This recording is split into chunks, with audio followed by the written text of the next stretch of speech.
Let's go back on the record. 19 CF 7518 out of counsel for the state defense. Mr. Quiles present. Anything we need to handle before the jury comes back in? First from the state defense. No, Your Honor. Okay, we'll bring the jury back in.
Your Honor, the jury's reiterating report.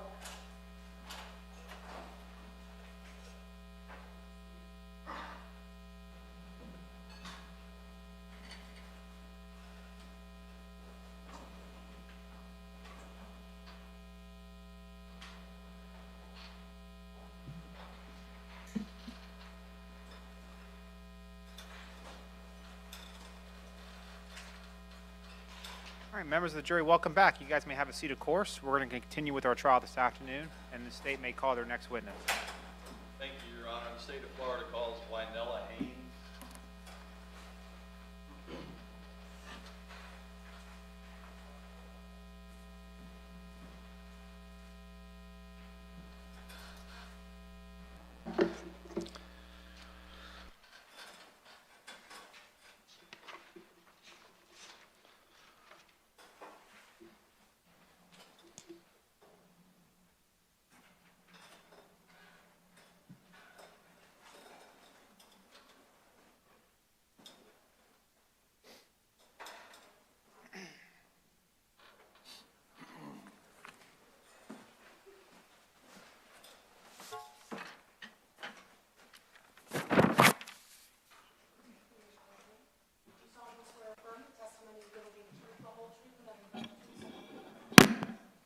Haynes, good morning. You come over here to your right. Just watch your step as you come forward.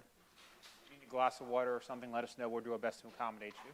Thank you. And you can adjust the microphone as you scoot in to let your voice project. If there is an objection made during your testimony, just let me rule on the objection before you answer the question, okay? Yes. That said, state you may inquire. You ready? Thank you very much, Your Honor. May it please the court. Ma'am, good afternoon. Will you state your name? My name's Vanella Maxine Haynes. Yes, ma'am. Will you spell your first name, please? Winella. Right. And do you live here in Jacksonville? I do. How long have you lived in Jacksonville? About 40-something years. It's been a while. Yes, ma'am. And who is your husband? Michael Haynes. Can you say that one more time? Michael Haynes. Thank you. Can you direct your attention, ma'am, to the year of 2018? Were you still here living in Jacksonville at that time? Yes. All right. Who is Iyana Sawyer to you? My granddaughter. All right. And who is her mother? Kimberly Mobley. And is that your daughter? My daughter. Yes, ma'am. Can you give the jury an idea of how many children you have? 5. And how many grandchildren you have?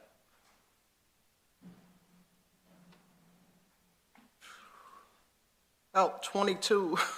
Anyway, it's quite a few. Now, from your daughter, Kim, do you have another granddaughter, Samaya, SS? Yes. Ma'am, was there a time period where one of your daughters, Naomi, was married? Yes. All right. And who was she married to? Johnathan Quiles. All right. And how long would you have known Mr. Quiles from that time period till now? With Naomi, about 5 years, but about 7 years in total. Okay. Can you identify Mr. Quiles by pointing where he's seated in the courtroom, please? Yes, he have glasses, the light blue shirt, his hair is back. He's right over there. Thank you, ma'am. Your Honor, may the record reflect she's identified the defendant. So identified, or so reflected, excuse me. Thank you, sir. Ma'am, at the time IS went missing, approximately how long had Naomi been married to the defendant, your daughter?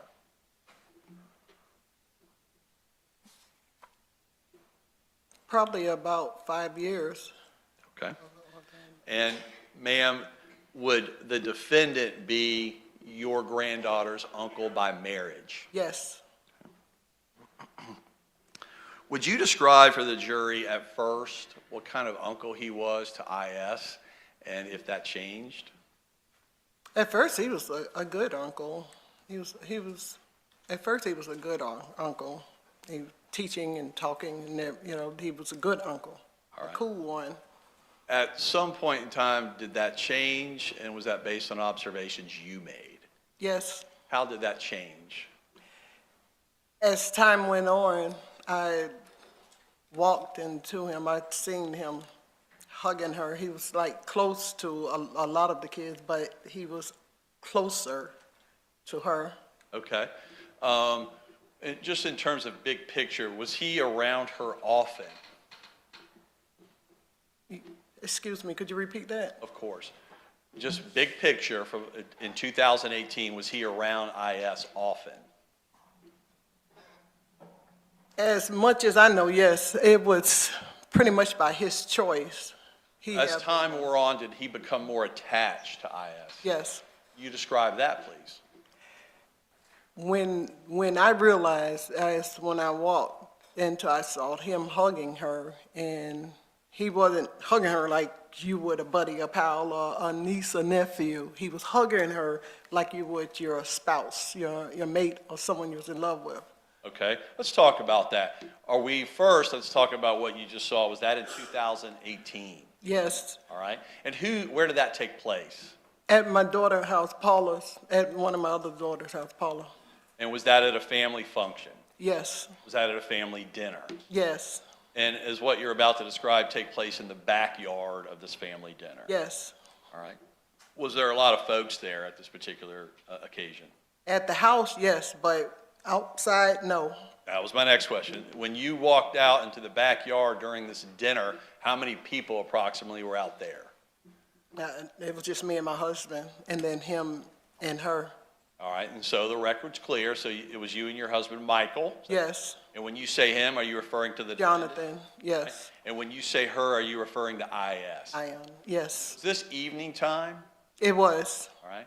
And when you walked out, will you describe the best you can, ma'am, what your eyes saw when you walked out there? When he was hugged up, when he was hugged, he was hugged. His hands was around, he was hugged. They was in a full embrace. And when they seen me, it startled him. It startled him? Yes. Did he break loose from that hug? Yes, he did. Was that right when he saw you? Yes, when he seen me. Okay.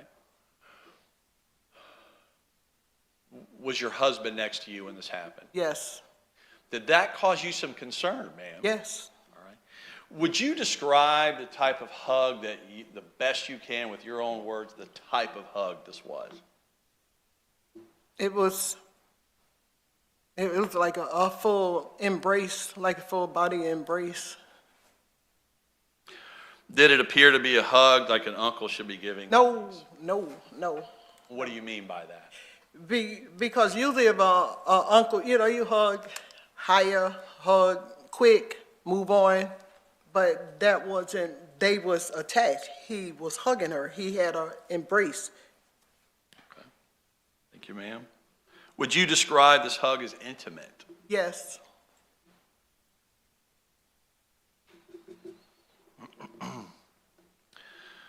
Now, Ms. Haynes, upon seeing this hug, did that cause you, at that point moving forward, did that cause you some concern? Yes. What, if anything, did you do about it once you saw what your eyes saw? I spoke with her mother. I spoke with my daughter, Kimberly, her mother, and I said it might be a wise thing not to let him be around them by themselves. And did you, don't say anything she told you, but did you tell her that you were uncomfortable by what you saw? Yes. Did you tell her that your position was that he ought not to be around the grandchildren? Yes, well, around the female, because around Iyana, and if he did that, females, yes. Yes, ma'am. Can you give our jury an idea approximately when that happened in 2018? It was like right when, it was around the Thanksgiving, it was in that area, because that Paula's house, my daughter's house, that's where we usually have a big Thanksgiving, then all the family, we meet there. And we was breaking up, we were dispersing, getting ready to go home. Okay. And just so we're clear, that would be November of 2018? Yes. Right. Now, despite moving forward from that point, and despite telling your daughter, Kim, what you told her, did you notice moving forward the defendant was still seeing his niece, your granddaughter? Yes. Tell us about that. In my opinion, by this point, he knew Kim's schedule. And so Kimberly told him, she was trying to say, don't go around my children unless you get my permission. So he knew her schedule. So he knew when to be there. Overruled. The defense made a motion, objection to speculation. That objection is denied. You may continue. I don't know where we were in the question and answer. Yes, sir. It got fumbled. You may want to restate the question. That way the transcript's clear. Doesn't stop you from raising the objection later on if you deem it necessary. Absolutely. Thank you very much, Your Honor. Ms. Haynes, once you advised your daughter, Kim, that the defendant should not be around your granddaughter anymore, what, if anything, did you observe that caused you continued concern? Because he still would be around her. And I would see her around her, and this was even after her mother told her, but he was still around her. Did you observe occasions where he was still picking her up from Terry Parker High School? No, I didn't, because I was in a different part of my life, no. All right. Were the occasions that you observed them together at Kim's house? No, Tell us where you observed them together moving forward. at his house, At Naomi and the defendant's house? yes. All right. And did you see that on multiple occasions? A few, yes, and yes.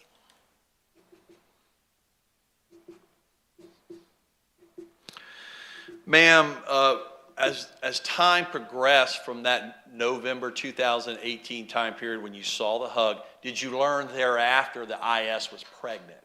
Yes, All right. And you're certain you learned that after that hug? after, Okay. And did that cause you even greater concern? yes. Now, could you give the jury an idea of what was going on around the time the whole family learned she was pregnant? Were they trying to figure something out? And if so, what? We was trying to find out who was the baby's father. All right. And ma'am, did you have a good relationship with IS? Yes, Did there come a time period after the hug that you saw that concerned you and after you found out she was pregnant that you took her on a walk by yourself? yes. All right. And where did that walk take place? That was around my house. They all came to my house. And was that in between the Thanksgiving, November 2018 time period leading into December of 2018? Yes, Okay. Was the purpose of your walk to ask her who the father was?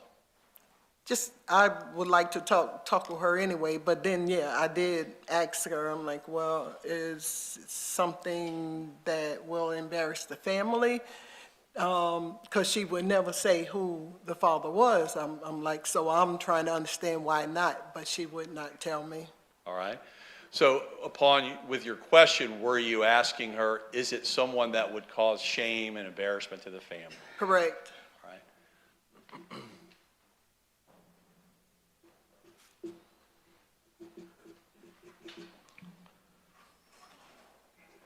Moving forward from the walk that you took with her, just you and her, did it ever surface in the family who the father was leading up to when she went disappeared? No, Okay.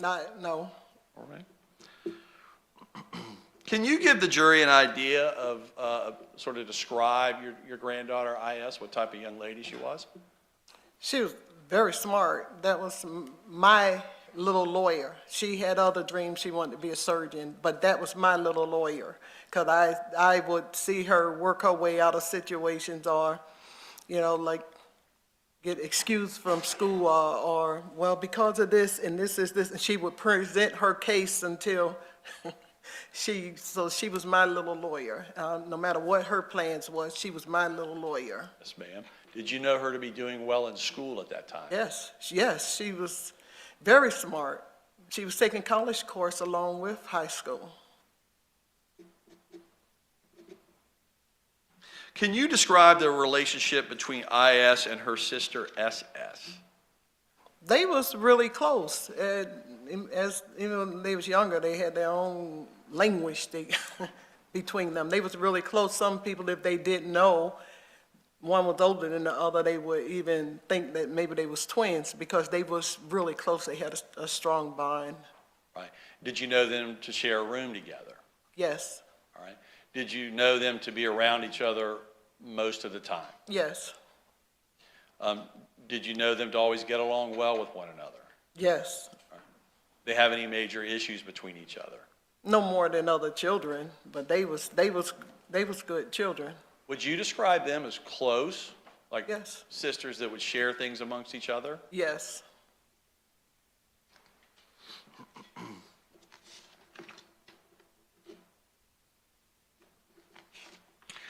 Ma'am, moving again forward to December 19 of 2018, okay? Was that the day that Iyana went missing from Terry Parker High School? Yes. Without telling us what anybody said, can you tell us how you were advised of that? I found out from one of my daughters, and all of them was getting, Iyana didn't come to school. She didn't come home. And so all of us, I got her from work, and all of us started looking for her. Let me ask it this way. Were you at work when you learned about this? Yes. All right. Where did you go from work the day that you learned she was missing? Where did you go? To Kimberly's house. Is that where kind of the family congregated? Yes. Was the family searching through her room? Yes. Searching everything that could give us any sort of idea how to find her. Where was she? All right. And were you part of that yourself? Yes. And I know that was probably an emotional time period. Let me ask you, can you give the jury an idea of the types of things members of your family were looking at in her room? Best you can. Computers, through her drawers, her clothing, dressers, through her book bags, through her phone, anything that we could find that was hers, we was trying to find it. And her mother was trying to contact her friends. We're just going every way that we could. And early on, around the December 19, leading into the next day or two, was there anything that led to her whereabouts during that time period at all? No, nothing. Was that very unusual for your granddaughter? Yes, it was. Had she ever run off like that before? No, sir.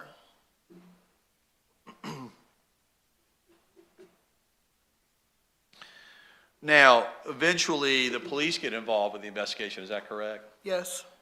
What, if anything, did you do with the information about that hug you saw about a month prior? Did you ever go tell the police that? I spoke with one officer. You want me to say the name of I spoke with an officer. I think it was Milwaukee, and she asked me, did I see anything that was unusual, and I told her about the hug. All right. And would that be Detective Milwaukee? Yes. That's okay. You just mispronounced it. Yes, ma'am. Was there anything else of concern that you shared with the police, or was that generally what you shared? That was generally what I talked to her about. And you had mentioned that you received a phone call the day she went missing while you were at work. Where were you working at that time period? At Northeast Florida Safety Council. What were your duties there, ma'am? I was a DUI administrator.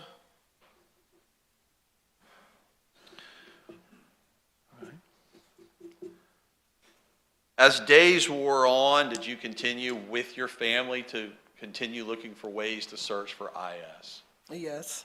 Y'all drive around looking at different houses? Just everything, but they was more involved because they knew more of, her friends, but no, I didn't go as far as that, but we would all talk about it, but. All right. Let me ask you directly, ma'am. These are some tough questions, but I just need to ask you to make sure our record is clear. Did you ever hear from IS again? No. Did you ever receive a letter from IS ever again? No. Did you ever receive any type of social media interaction, communication with her ever again? No. Have your eyes ever seen her ever again? No. Is there anything you could tell this jury that would give you an indication that your daughter is alive, your granddaughter is alive, ma'am? I wish it was something that I could say. I have no idea, nothing, because we was a family that we would communicate, and nothing. Yes, ma'am. Thank you. One moment, Your Honor.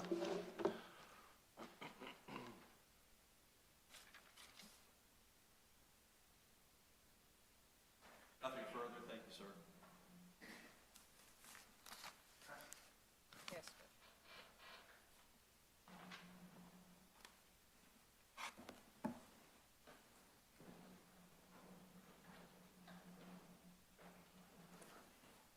Good afternoon. Good afternoon.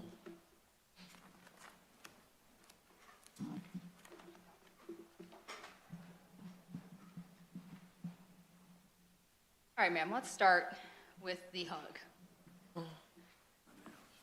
When you observed that hug, you said that it was Thanksgiving of 2018. Is that correct? If that was the big dinner we had, yes. Okay. Are you certain that that's the time period that you believe you saw it? That was the dinner that we had, yes. Okay. Do you recall giving a deposition in this case on June 5th, 2023?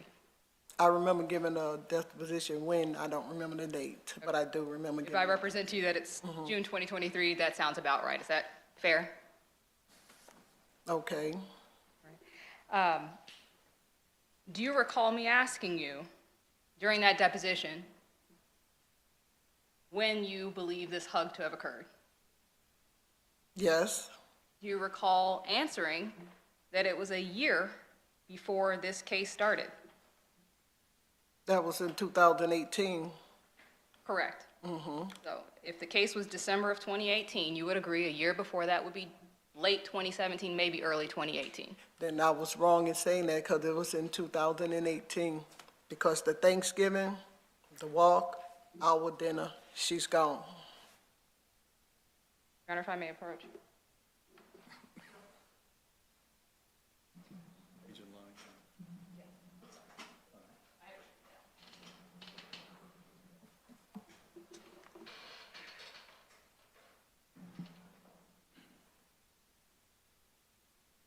Which one is it?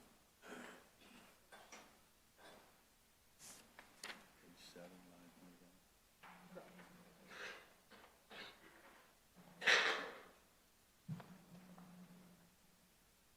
21. Ma'am. I'm showing you what is a copy of your transcript of your deposition from June 5th, 2023. Do you see that reflected Yes. there? Yes. And if you wouldn't mind turning to page, so you do recall giving a deposition? Yes. Okay. And if you wouldn't mind turning to page 7 for me. Can we go back to the podium for the question and answers? Of course. We just Absolutely. need to.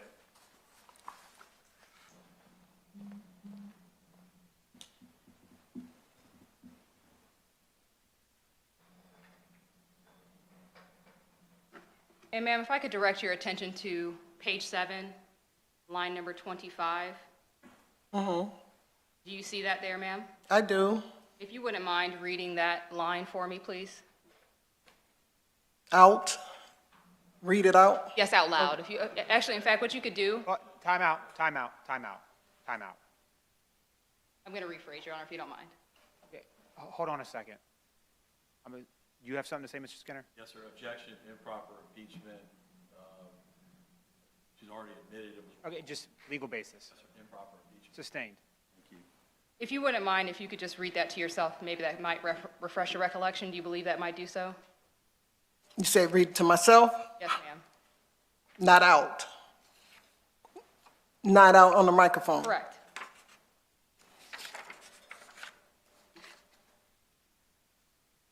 Mm-hmm. And ma'am, if you could go through to page 8 through line 8. Mm-hmm. Okay. Have you completed that, ma'am? Yes. Okay. Now that you've read that, does that refresh your recollection as to what you told me at that time period? Then I was wrong on that time period because it wasn't 2017, it was 2018. Right. When you observed this hug or embrace, however you want to call it, did you observe Mr. Quiles in any way touching IS in an appropriate way? Yes, his hands was wrapped around her body. She was very thin, very skinny, little young, sort of like your size. She was a very thin young lady. He had his hand wrapped around her body. Okay, was he touching her on the buttocks or in some other private area? His hand was just wrapped around her body. When I seen him hugging her, I wasn't trying to follow, I startled him. You just thought it was too close. Is that fair? It was too close. Prior to you walking out there, there was a big family dinner going on. People, from my understanding, they were leaving out. People were dispersing at that point. Is that correct? Correct. Okay, so people were greeting each other or having final conversations before they left?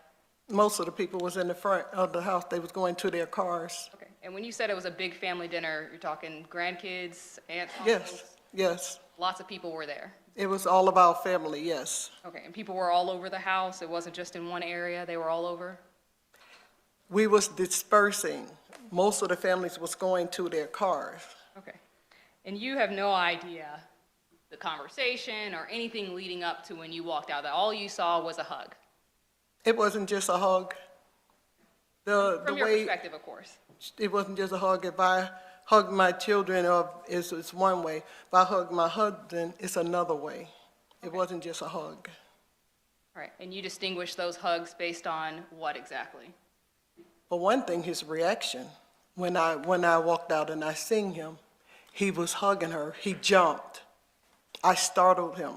When you say jumped, do you mean like jumped up in the air, or do you mean they broke apart? No, he jumped loose. He came loose, apart. Okay, so more so they broke apart part than physically jumping. No, I startled him. Okay, I understand what you're saying. I'm just asking as far as when they broke apart, that's the part that you viewed as startling him.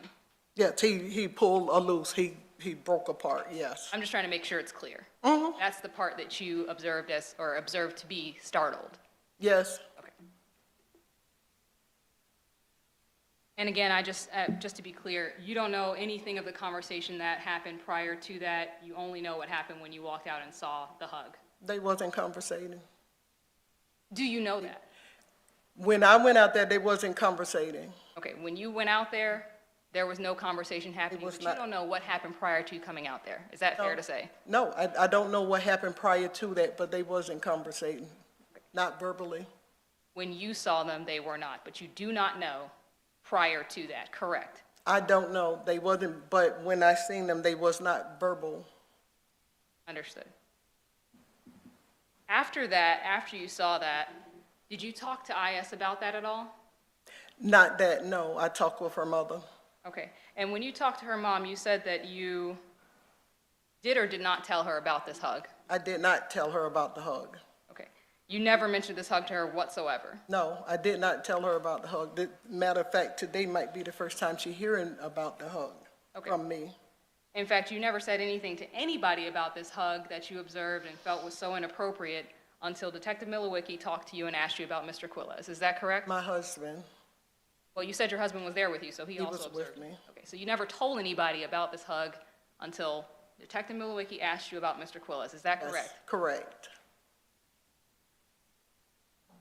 And you say you told your daughter to not let Mr. Quiles be around your granddaughters anymore.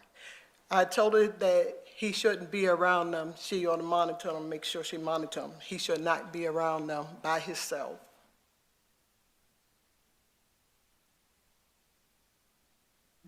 But you didn't give her any reason why. You I just did not. told her that generally. Yes. There was no further inquiry or anything like that. No. She just accepted that as it was. She started acting on it. To your knowledge, at that point, she did in fact tell, you were there, or you heard her tell Mr. Quiles or whoever that they are no longer allowed to be around Mr. Quiles alone. No, she said it out, that the reason why I say she said it because he was around her one time. She said, I told you not to go around them unless I'm here. Don't come to my house and get them unless I'm here. And you were there when that happened? Yes. Okay. That one I talked with her, yes. And that was when? That was after, it was like around in 2018. It was between that,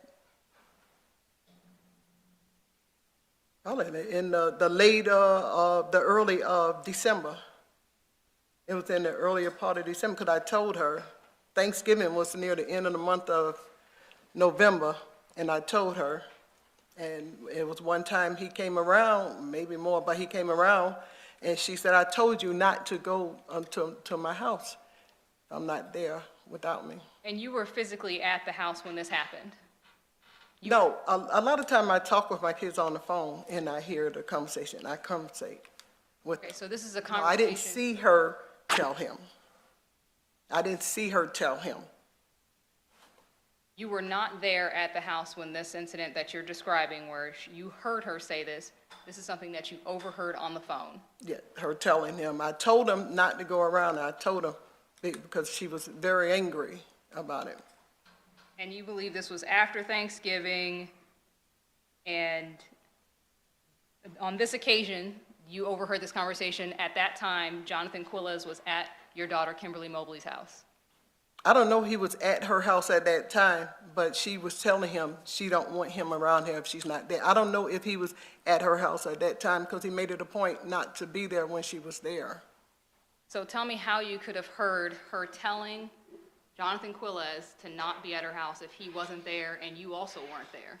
I talk with my daughter's on the phone. She was on the phone. One of my other daughters was on the phone. We communicate. And I hear her hollering. I told him not to come to my house if I'm not here. It was over the phone.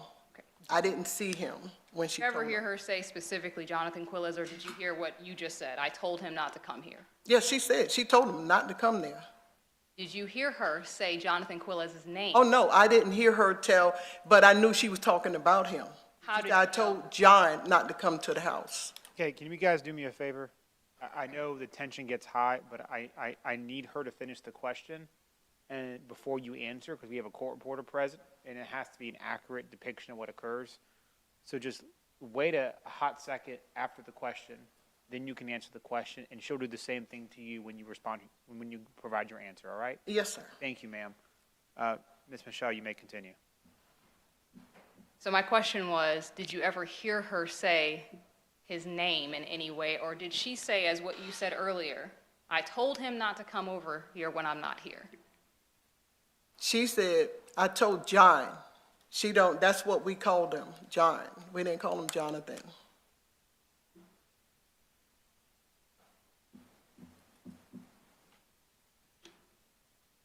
All right. Outside of that, hearing that conversation about this occasion where she said, I told John not to come over here when I'm not here, do you know any of the other information as it relates to whether he had been at her house, whether the kids had been at Johnathan and Naomi's house, or anything along those lines? Anything but, because I don't want to say like hearsay. I know they all would go there repeatedly, So to say when I seen him, anytime after that, I don't remember seeing them at his house after that. Yes, I do. I was going to ask you, because earlier on direct examination, you said you observed IS at least at Johnathan Quiles' house. Is that true? Yes, when they moved to Trout, yes, she was there. Do you know when they moved to the Trout River? I'm not sure. Okay, would April of 2018 sound about correct? I'm not sure. It was in 2018 that they moved Yeah, to the Trout River? yes, around that time, because I know they told me I couldn't come there. Okay. After they moved to Trout River Drive, this would have been, and I'm just talking specifically after the time period that you said you advised your daughter to tell them not to be alone with him. Did you ever see any of your grandchildren at Mr. Quiles' house? Yes, Okay, you personally saw that? yes, Okay, how were you in a position to see that? okay. Her daughter, Jonathan's daughter, birthday came up, and I took a gift over there, and they was there at his house, And when you say you took a gift over there, to Jonathan's house. and when you say they were over there, who are you talking about? IS and her sister, IS and SS? yes. And they were at the house with whom? John was there, and Naomi was there, my daughter, other daughter was there, Okay. and their baby was there. And their daughter that you were bringing the Yes, their gift for daughter. was there as well? Their daughter was there, Okay, was anybody else there to your knowledge? just Iyana, and his dad, his son, they was all there. Okay, so there were many family members there when you, on the occasion that you saw SS and IS there were several people there. Yeah, his father and his son.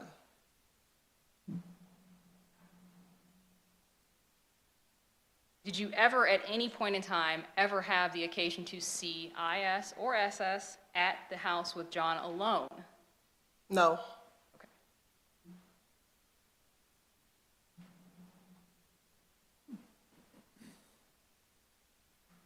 I want to back up a little bit because I understand that a lot's happened. It's been a long time. Prior to this incident occurring, what was your relationship like with Mr. Quiles and with your daughter Naomi Moy?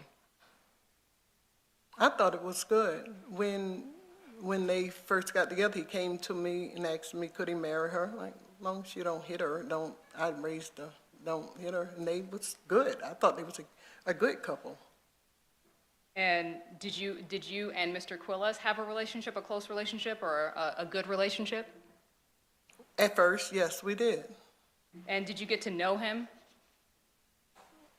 I just knew him as a son-in-law. I didn't know a whole lot. I used to talk with him, hear him talk about a lot of different things, but And did you know him to be a fairly affectionate person? overall, yes. So, for example, would he hug everybody, call them pet names, that type of thing? No, I don't know about all that. Did he call you Mama? Was that a name he gave you? Yeah, And he called you that? Mom. As far as your observations of his relationship with your grandkids, specifically Kimberly Mobley's kids, he had a good relationship with them. Is that correct? At first, yes, Okay. yes. And I believe you, at some point, you said that he taught them boxing and things like that. The boys, yes. And would you describe him as a good uncle? At that time, yes.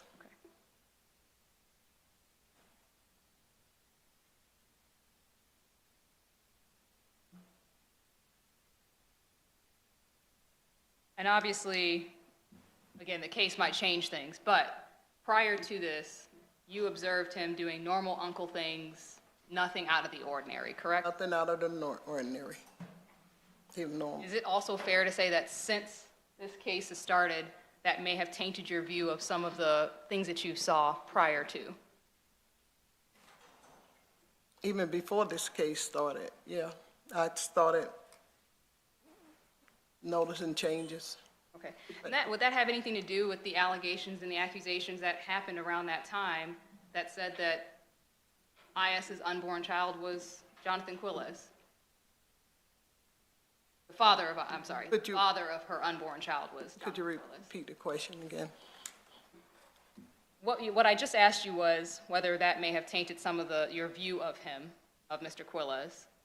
You said yes to that, but my secondary question, follow-up question to that was whether that also was influenced, that tainted view of him, if that was also influenced by the allegations that had been placed out there that Johnathan Quiles was the father of IS's unborn child. Your Honor, objection, form of the question, confusion, compound question. I was asking counsel to break that up. That's a lot. Overruled. Yes, sir. You can answer, ma'am. Okay, actually, one more time, I'm sorry. I know with the interruption, sometimes it can be hard, so I'll try to shorten it just a little bit. You said that your view of Mr. Quiles was tainted, right? So I'm just asking, was that also tainted because of the allegations that Johnathan Quiles was the father of IS's unborn child? No, it started changing when I seen them hug, maybe just a little bit before, but when I seen the hug, that's when it started changing totally. It was totally changed. Okay. And prior to that hug, you had never seen anything inappropriate between them, correct? No, Okay. So there was no reason for you to have any suspicions or anything, is that correct? no.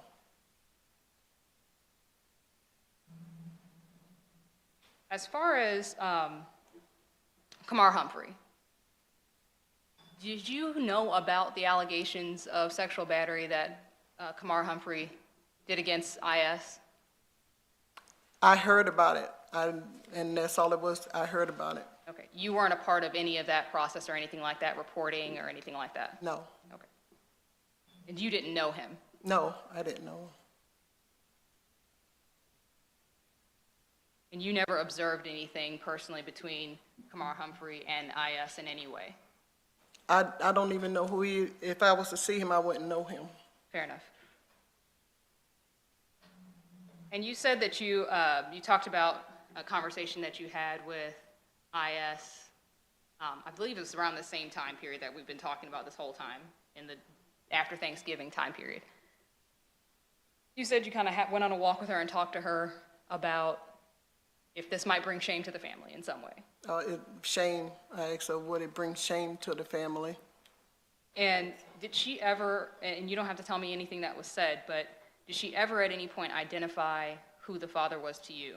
No, Did she ever identify Mr. Quiles as the father? no, Did she ever at any point indicate to you anything whatsoever inappropriate happened between her and Mr. Quiles? no.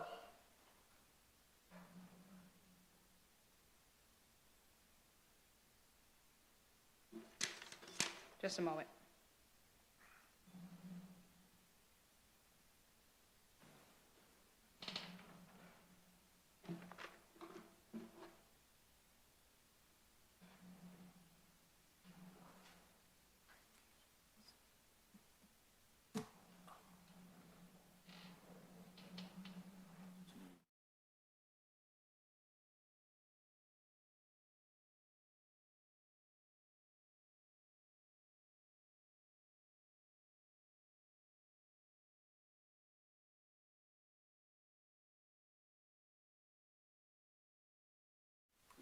One moment, Your Honor. Nothing further from the state, thank you, Your Honor. Ms. Haynes, good to see you, ma'am. Thank you. State, you may call your next witness. Yes, sir. The state of Florida calls Nancy Ware. Your Honor. Defense got forms. Ms. Michelle, do you need your paperwork in the witness stand? Thank you, Judge.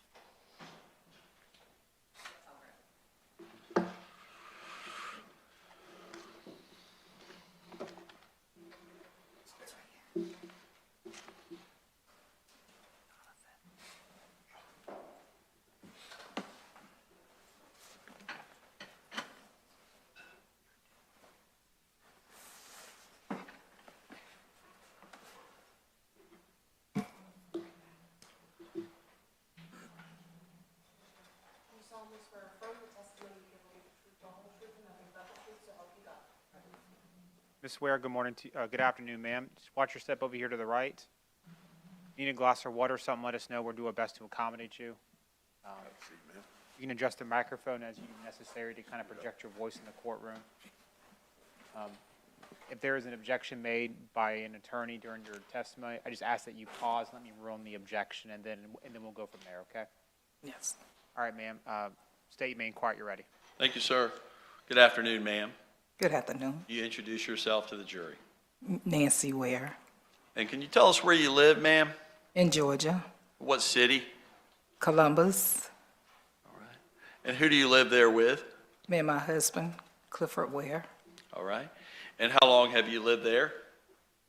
about 15 years. And does that mean you were in Columbus, Georgia in 2018? Yes. Who is IS, Iyana Sawyer, to you? My granddaughter.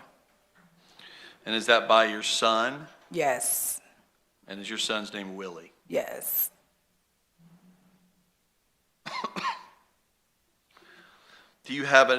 Does your son Willie have another daughter, SS, named Samaya? Yes. Will you first tell our jury and describe for us the relationship that you have with those two granddaughters? No, I have a beautiful relationship with my granddaughter. We used to get them on the summertime, and I would take them to church and go to the beach and to the park and just have a family time. All right. Would they come visit with you each summer, generally speaking? Yes. And when they came to you for these visits, how long would they visit you?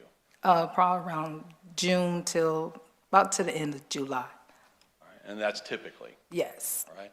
And was it generally just the two of them that came to visit you and your husband? Yes. Would your son sometimes come? Yes. Anyone else? No. All right. And when they would come stay with you, would that be at your residence, your home? Yes. Now, I want to direct your attention specifically to June of 2018. Did they come stay with you that month? Yes. Now, as you develop your relationship with your granddaughters, did there come a time period where you set up any kind of account for them? Yes, we set up a checking account for them. All right. And what about a cell phone? Yes. Okay. Could you let's just first talk about the checking account. Can you explain to the jury why you did that? So just something so they can have in their pocket. All right. And did you do that for both IS and SS? Yes. Okay. And did those checking accounts, were they somewhat like a ride-along account with your account? My account. Okay. Were you the sole owner of that account? Yes. Right. Have you had a chance to look at the records prior to coming to court today about that account?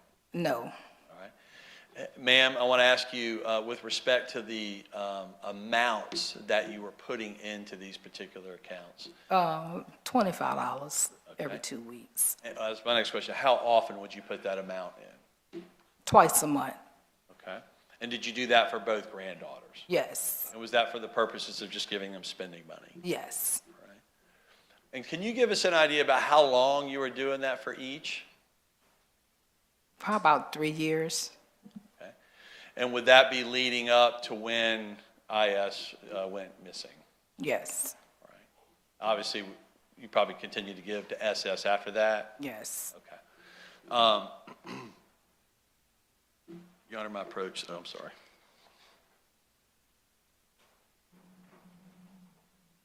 Ma'am, I want to show you what's been marked as State's Exhibit 26 that has been admitted into evidence. Do you recognize this, please, ma'am?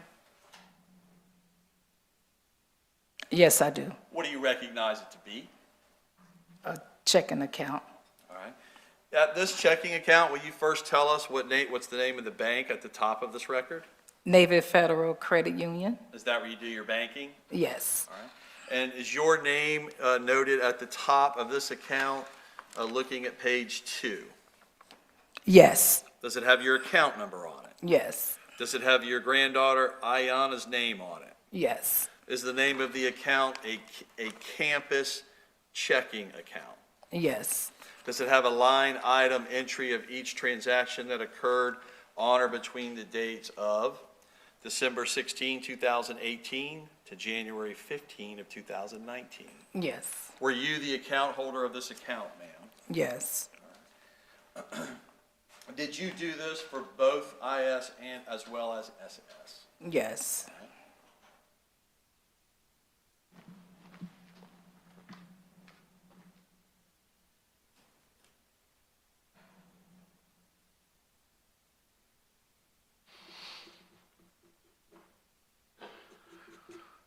Now, with respect to the cell phone account, did you obtain a cell phone for both IS as well as SS? Yes, Was that through the company of Verizon? yes, Were you the sole or majority account holder on that account? yes, You and or your husband? yes, both of us. Okay. And could you explain to the jury why you assisted them in getting them their own phone? So that way we can just stay in communication with each other.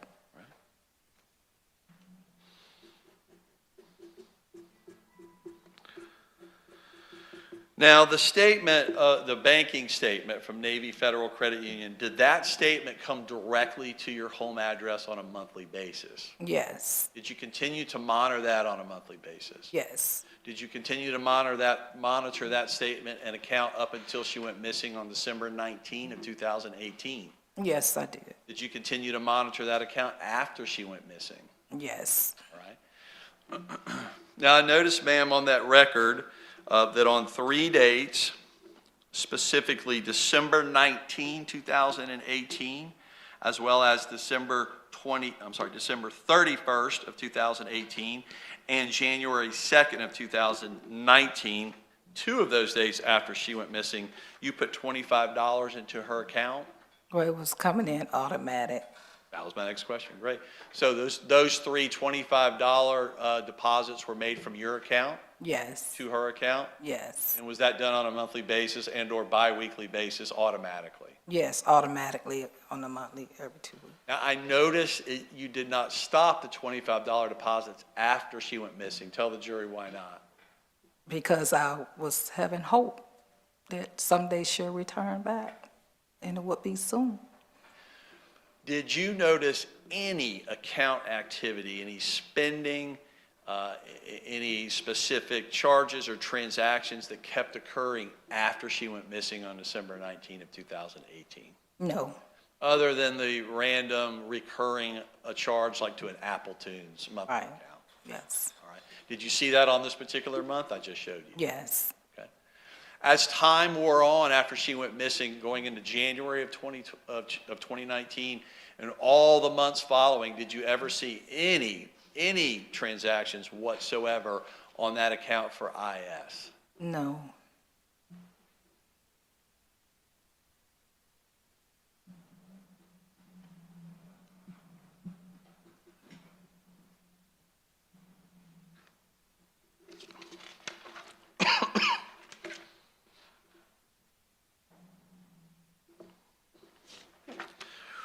Now, ma'am, I want to direct your attention specifically to that summer visit between June and July of 2018.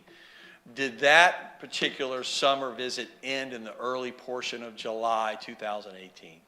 yes. Okay.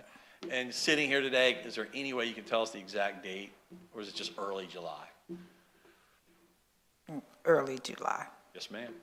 Now, when the 2 granddaughters, both IS and SS, left you, where did they go? They went back home. It's back home here in Jacksonville. Yes, And did they go directly there? yes, Did your son Willie take them there? yes,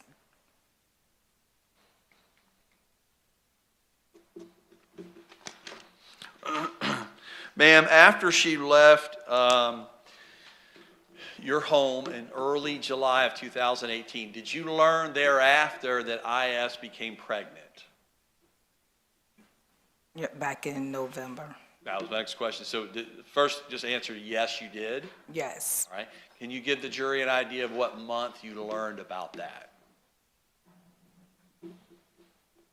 she told me in October. All right. Try not to say what somebody else told you. Let me ask you this question. When you learned that she was pregnant, did you take that information and pass it along to somebody else? Yes, Who did you tell? I told her father, All right, is that your son? yes. Did you tell Kim, her mother? I asked Iyana to share it with her mom, All right, that was my and next she one. did. Okay, that was my next question. Did you specifically tell IS to tell her mother? Yes, Right. Did you learn later that she did? yes, Did it surface in the family in that November time period to the rest of the family that she was now pregnant? yes.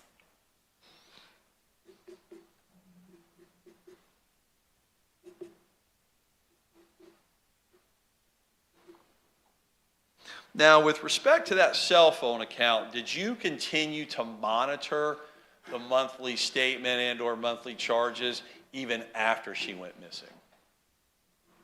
Yes, Did you monitor that account all the way up until approximately a year ago from today?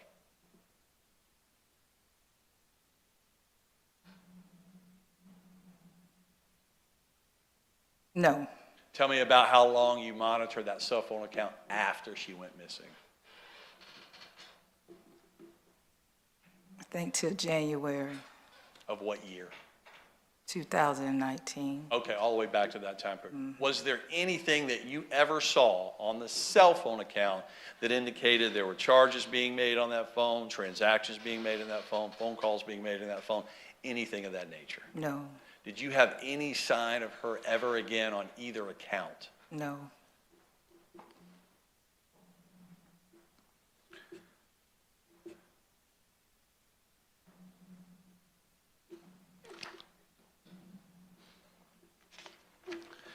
Miss Ware, did you ever, after she left your home in July, early July of 2018, did you ever see IS again with your eyes? no, After December 19 of 2018, have you ever spoken to her again? no, Ever received any kind of letter or any communication whatsoever from her again? no, She ever text you or somehow try to contact you, DM you, direct message, any social media, any way whatsoever, try to reach out to you in any manner or any capacity at all? no, Okay, hold on, the objection's overruled. Now you may answer, ma'am.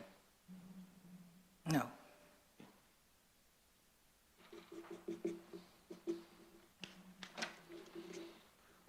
One moment, Your Honor.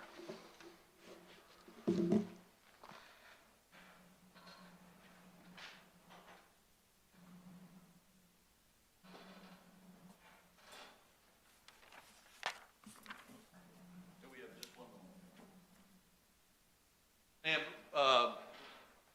prior to us pulling the records, would you happen to recall what phone number your granddaughter's number was on that Verizon account? I don't know it by heart. Okay, if you saw it, would you be able to say, yes, that's her number? We're going to pull it up in 1 second.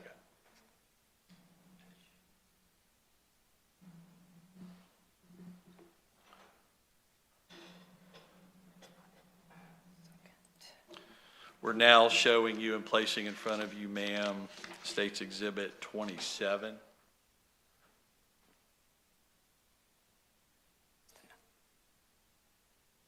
That's her name. Let's find it.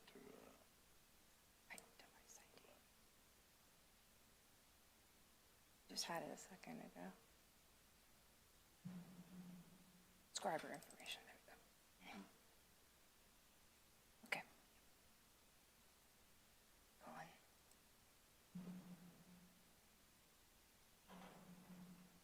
And the number is down here. So that, show her that one. And it can show her. Wrong one. So many things open. And then go to call details. It's not on that one. I know. I just had it up too. Second.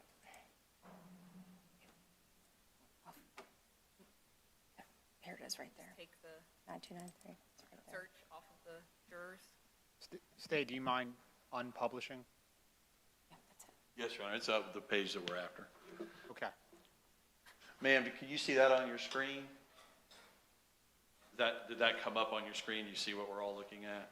Yes, If you look at the bottom left-hand corner, and I'm going to read out 10 digits to you, 904-293-5139. Does that sound familiar to you, ma'am? yes, Is that the phone number for your granddaughter on that Verizon account? yes, And at the top left on line 2, do you see your name attributed to this account, Miss Nancy Ware, yes, under the letters C and D? yes, That'd help refresh your memory with respect to your granddaughter's phone number. yes. Thank you, Your Honor. Nothing further. Defense.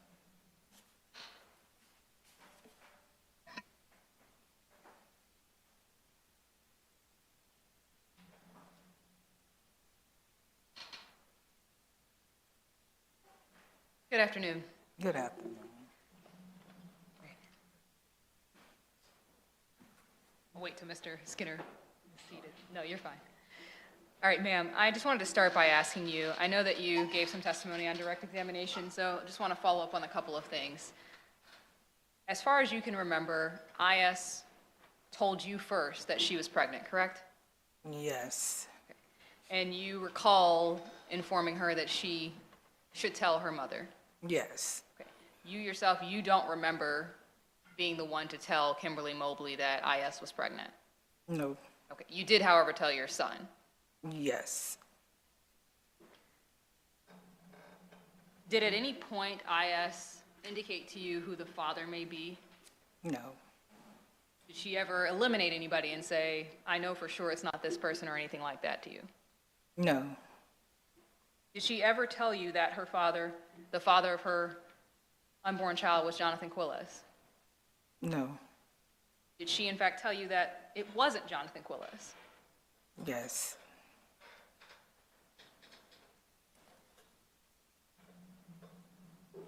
Now I want to talk a little bit about that time, around that time period when she went missing. You guys actually had made plans, or at least discussed plans, of her coming to stay with you. yes, And that was because she felt like she wasn't going to have the support that she needed after telling everyone that she was pregnant. yeah, she had asked could she come stay with us. Okay. This is before she let anybody know that she was pregnant, is that correct?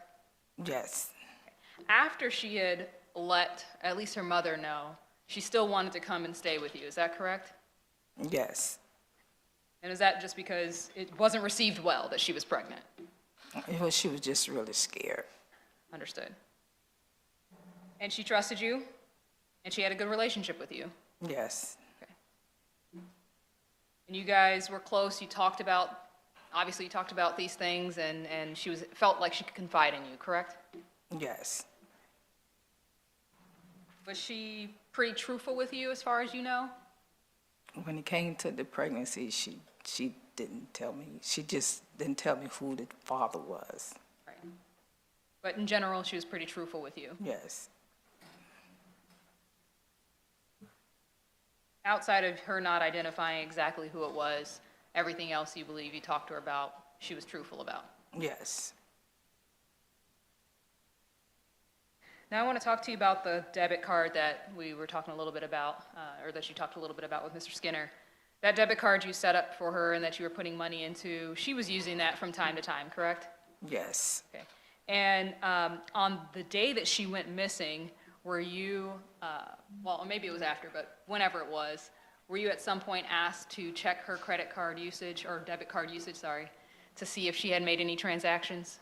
no, Ma'am? no, Okay. Did you yourself do that? no, Okay. Did someone check her debit card transactions at some point? they may have, I just don't remember. Okay. Is it to your memory, and if you don't recall, it's okay. Do you remember at some point being asked about a transaction at a Wendy's? Yes, Okay. And was that from the day she went missing? yes, Okay. And I know it's been a while, so I can understand that the memory might not be clear, but now that I've kind of asked you that question, do you recall checking her debit card and confirming that she had used her debit card at a Wendy's the day she went missing?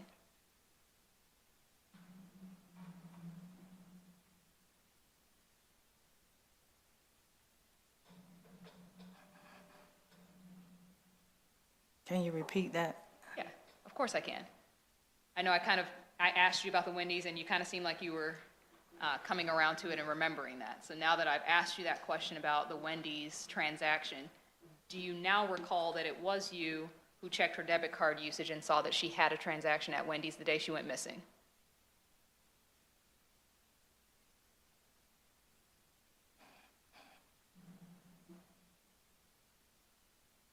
Yeah, I think so. Okay, all right. And that transaction, I know that you don't live in Jacksonville, Florida, so you yourself didn't do any further investigation into that. No, But you did let Kimberly Mobley know about that transaction? yes, Okay. And as far as you know, was that ever followed up on either by Kimberly or someone else? I'm not sure. Okay, fair enough. All right, were you made aware of accusations of a sexual relationship between Johnathan Quiles and IS prior to her going missing? No, So you never heard anything like that until after she went missing? right, That's correct? Is that a yes? yes. All right, thank you so much. That's just for the record. I'm not being rude by any means, just making sure the record's clear.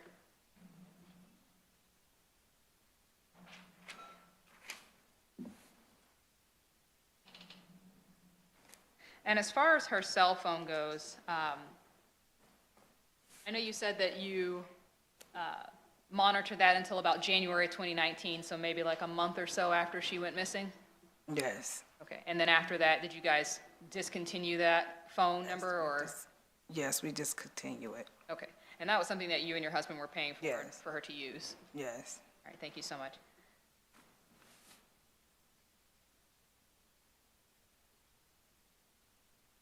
One moment, Your Honor.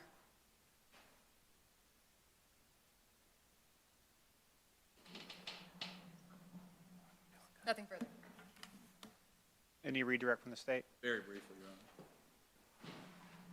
Ma'am, do you agree that the records I showed you in stage 26 would reflect accurately when the Wendy's transaction occurred, the bank records themselves? Yes. Nothing further, Your Honor. Ma'am, good to see you. Have a good rest of your day. Thank you. State may call your next witness. Navy Federal Credit Union Bank Custodian Nicole Phillips, please.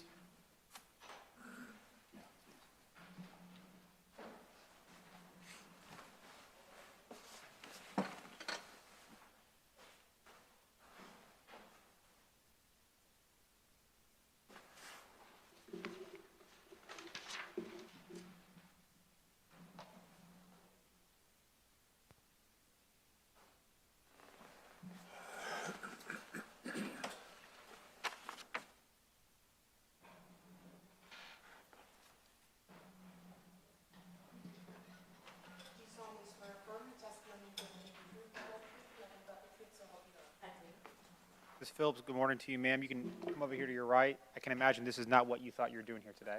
Thank you. You need a glass of water or something, let us know, okay? Thank you so much. And you can adjust the microphone up and down if you need to as well. Okay. If I just asked if there's an objection made by a party, just pause and let me rule on the objection, and then you can go from there, okay? Yes, sir. All right, ma'am. Thank you so much. State, you may inquire. You're ready. Thank you very much, Your Honor. Good afternoon, ma'am. Good afternoon. Will you state your name, please? Yes, sir. Nicole Phillips. And can you introduce yourself to our jury and tell them where you are employed, please? Yes, my name is Nicole Phillips, and I work for Navy Federal Credit Union as a subpoena specialist 3. Thank you. I was going to ask you that next, your title. What does a subpoena specialist 3 do at Navy Federal Credit Union? Subpoena specialist 3 pretty much process subpoenas, income subpoenas that are served upon Navy Federal. We also pull telephone calls, and also video, along with records. Thank you, ma'am. This afternoon, I'd like to focus on some records that are affiliated with Navy Federal Credit Union, your employer. Can you tell our jury how long you have worked for Navy Federal Credit Union? I've been working with the Navy Federal Credit Union for 20 years now. And how long have you been a specialist number 3 in your current capacity? I just got a promotion last month, but other than that, I was a subpoena specialist 1, and then got promoted to subpoena specialist 2, and then recently, a month ago, to a subpoena specialist 3. In your capacity as a records custodian for the Navy Federal Credit Union, how often have you testified in court, ma'am? 10 times or more. Did you receive a subpoena in the case of the state of Florida versus Johnathan Quiles, the case you're here for today? Yes, sir. Did you travel down here to testify? Yes, sir. And where did you travel from? Washington, D.C. Can you give the jury an idea of what a records custodian is at Navy Federal Credit Union, please? The records of custodian of records is pretty much like someone who analyzes a subpoena, and we pretty much make sure that we retain records for whatever time span that the subpoena is requesting information for. Once we have all of the collective information, we pretty much provide it to the attorneys, DEA, special agents, or whomever, for the time span in which it's requested. Now, Ms. Phillips, is dealing with records something you do in the normal course of your business? Yes, sir, I do. Do you have complete access to records under the Navy Federal Credit Union umbrella? Yes, sir. Are records kept at Navy Federal Credit Union that you review in the normal course of your work? Yes, sir. Now, ma'am, I want to direct your attention to your screen and take a look at what's previously been admitted into evidence as State's Exhibit number 26. Do you see that on your screen, ma'am? Yes, sir, I do. Did you have a chance to review these records prior to coming to court today? Yes, sir. Did you review them last week during a pretrial and also this morning before coming into court? Yes, sir. All right. Can you identify first and foremost what we're looking at? What is this? What you guys are currently looking at is pretty much a monthly statement for Ms. Sawyer for the time span dated December the 16th, 2018 through January 15th, 2019. Yes, ma'am. And do we find in the top right-hand corner, page 1 of 3, just underneath that, where it says statement period, is that where you get the dates from? Yes, sir. Right. Does that mean the banking activity on this account took place on or between those specific dates? Yes, sir, that is correct. Right. And when you mentioned the name Iyana Sawyer, is that one of the account holders for this account? Yes, sir, it is. Now, on the bottom left-hand corner, it says checking. Underneath that, campus checking. What does that mean? Campus checking is pretty much the checking account number that was generated for Ms. Sawyer to do certain transactions within her account. And is the number to the right of the words campus checking, is that the account number? Yes, sir, it is. The account number ending in 9563, look like. Okay, and no need to put that whole account number on the record, but right underneath that, ma'am, does it say joint owner Nancy Ware? Yes, it does. Do you even know who that is? Nancy Ware is pretty much the joint owner of the account, but once you retrieve the signature card, which is the grandmother for the account. All right. And do you know her personally? No, I don't. Do you know her if she walked out of the courtroom right before you? No, sir. Now, in the bottom entry on page 1 of 3, it appears to be the date of 12/16 of 2018, where it says beginning balance. Is that correct? Yes, sir, that's correct, in which I see $12.62. Right. Would that be the beginning amount inside this checking account on that particular date of December 16, 2018? That's correct. Now, I want to have you take a look at page 2. You see that well on your screen, ma'am? Yes, sir, I do. Make sure everybody can see that. At the top right, does it say page 2 of 3? Yes. All right. And are we still looking at the exact same account of one Nancy Ware for Iyana Sawyer under the account number you mentioned earlier? That is correct. All right. Explain first and foremost what in general are each line describing. Tell us what they are. Each line is pretty much generating the transactions that occurred on the member's account. All right. Let's start at the top line. On the far left, we see a column that says date. Mm-hmm. Under that column, what specifically does that date refer to, ma'am? That date is referred to posting date for the transaction. So working down from date, would that mean that there are 3 transactions that actually posted on 12/17 on 3 separate occasions on that day? Yes. Okay.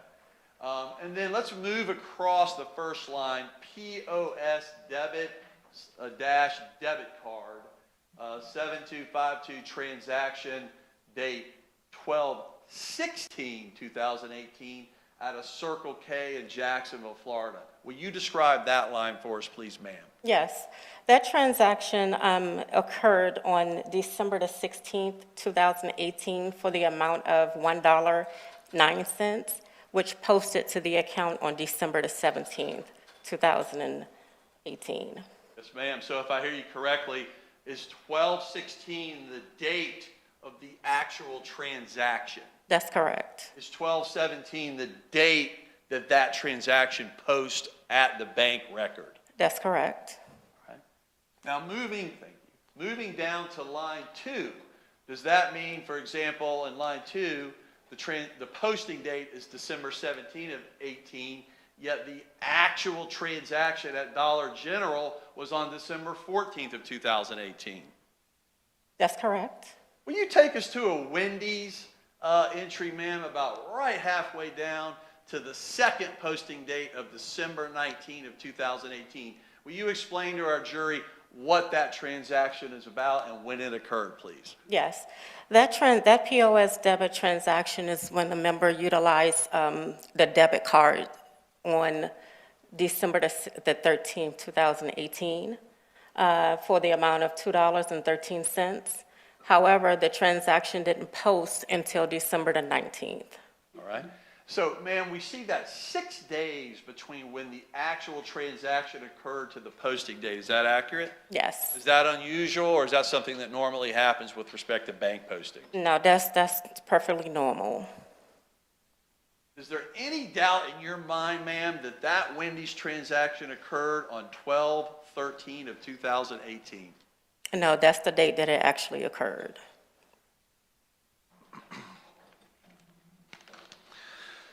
Now, ma'am, moving down this record, I want to ask you, there appears to be some recurring charges. Will you explain, starting in line 1224, I see there's 3 of those posting dates. Will you explain, for example, what those 3 PayPal amounts seem to be according to your review of these records? Yes, these type of transactions are pretty much something that the member had set up with PayPal to have come out of the account during certain time span of the month. Are these automatic deductions? Yes.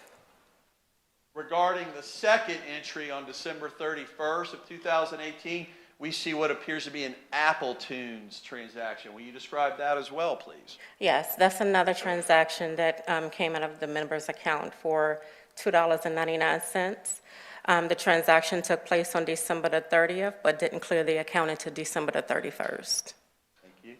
And the last Apple Tunes, I think it's at the very bottom, next to last line, is that also a recurring automatically charge to this account? Yes, sir, it is. And would that automatic recurring charge and that second one taken place on January 6th of 2019? Yes, sir, but didn't clear the account until January the 7th. Very much.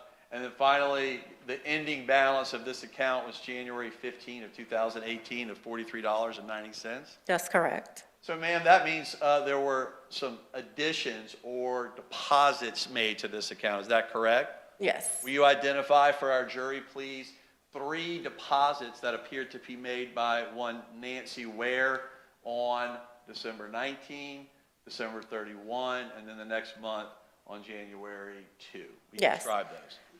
On December the 19th, it appears to be an internal transfer from a checking account of Miss Nancy Ware for the amount of $25.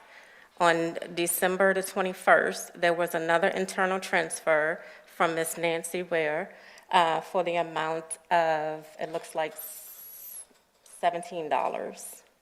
Yes, ma'am. And then another one on January the 2nd, internal transfer from Ms. Nancy Ware for the amount of $25. Thank you, ma'am. And can those be set up by the account owner, for example, here, Nancy Ware, to be done automatically? No, sir, that's something that has to be generated by that member because Ms. Nancy Ware is the only person that can authorize an internal transfer from her own account to that account. Her own only self? That's right. Okay. Now, the very bottom, it says average daily balance current cycle. Can you explain that, please? Yes, the average balance is just something that's generated for all of the transactions for the total of the month. It's just an average. So from the dates that we see on these bank records from December 19th moving forward, was there any in-person transaction that you could point to this jury? No, sir, it wasn't. Thank you, ma'am. One moment, Your Honor.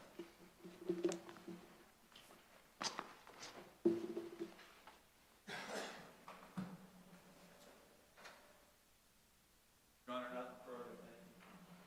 Defense? Michelle, you leave this up.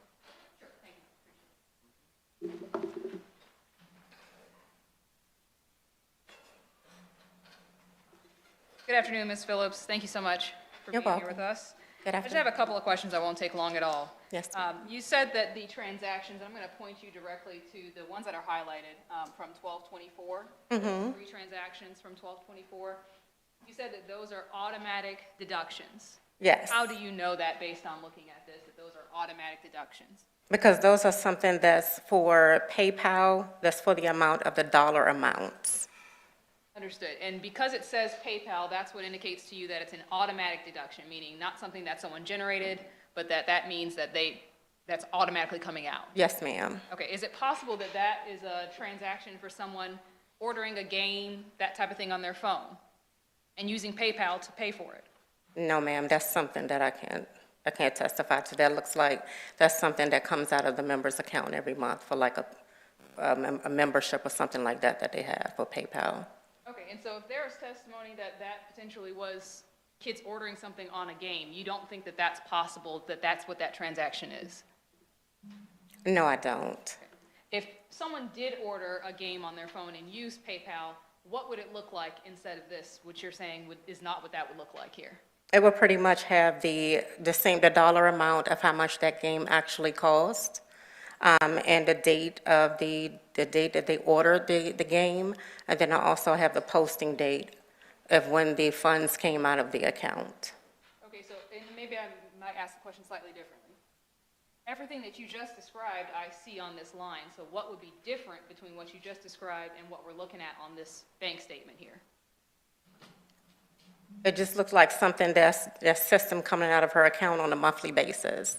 Okay, Like iTunes, coming out for $2.99, $3.99, and then PayPal, $1.99, and then $1.91 and another dollar transaction. And are you basing your opinion about that being an automatic deduction because of the amounts? I'm saying this because it looks like something that comes out of the member's account on a monthly basis. Okay, and let me ask you about that. Is that based on your review of prior months and seeing those same transactions coming out month to month? That would be something that I would have to review for the prior months in order to see as far as the same total, because it depends. Sometimes the month before it can be different than a current amount. Right, and I guess maybe I'll ask the question again in a slightly different way. Is the reason why you have the opinion here as you sit today that this is a monthly deduction based upon your review of past monthly statements of this account? Yes. So you looked at not just this month, but months prior to this? The records were provided back in 2018. I'd be more than happy to review the records that I provided to make that determination. Understood. And so I'm asking, did you do that prior to today?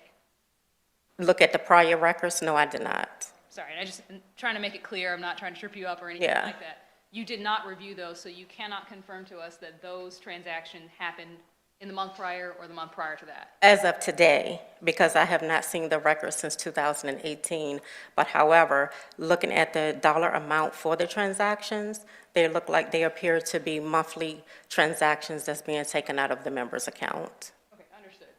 And that's what they appear to be, but you cannot confirm that for us right here and right now today. Without seeing the previous statements, because I haven't looked at them in quite some time. Understood. Now I'm going to move on to the 1231 and the 171. Those are also highlighted, and I'm just going to group them together because they're both Apple iTunes, right? Yes, Those two, similar kind of question. yes, How can you tell by looking at this that those are automatic deductions? because of the dollar amounts. It would be the same.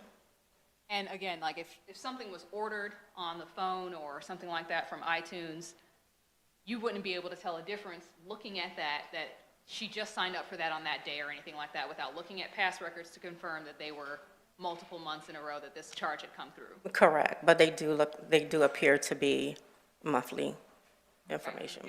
If they started it that month and created a monthly fee, you wouldn't be able to tell us if this is the first month, the 10th month, the 100th month. Without seeing the previous statements. And you pointed out some transactions of transfers from checking with Nancy Ware. Yes, You pointed out, I believe, the 1219, 1221, and the January 2nd one. There's also a December 31st transfer from checking. That is that does not have Nancy Ware's on it, correct? no, it doesn't. Nancy Ware's name on it, let me correct that, correct? Yes, correct. Those will be internal transfers. Okay. And so you cannot tell who made that transfer at all? Not without performance from further research, no ma'am. And as far as that particular transfer, that could have been anybody who had access to that account, who owned that account. Between Ms. Ware and Ms. Sawyer. Okay. So either one of them could have made that. Or it could have been someone that's a member with Navy Federal that could have performed the transfer. Okay. So you can't tell us who made that transfer on December 31st? No ma'am, not without further research in that transaction. Nothing further.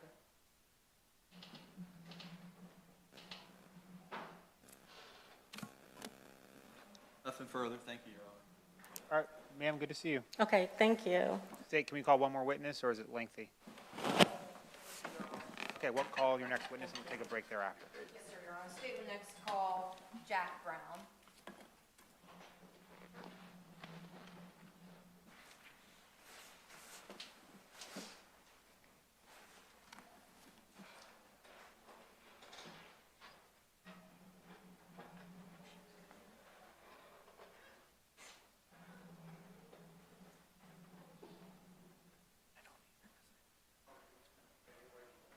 All right, so members of the jury, we'll do this one witness, and then we'll take about a 25-minute break, and then we'll have some more testimony this afternoon, and then finish up for the day.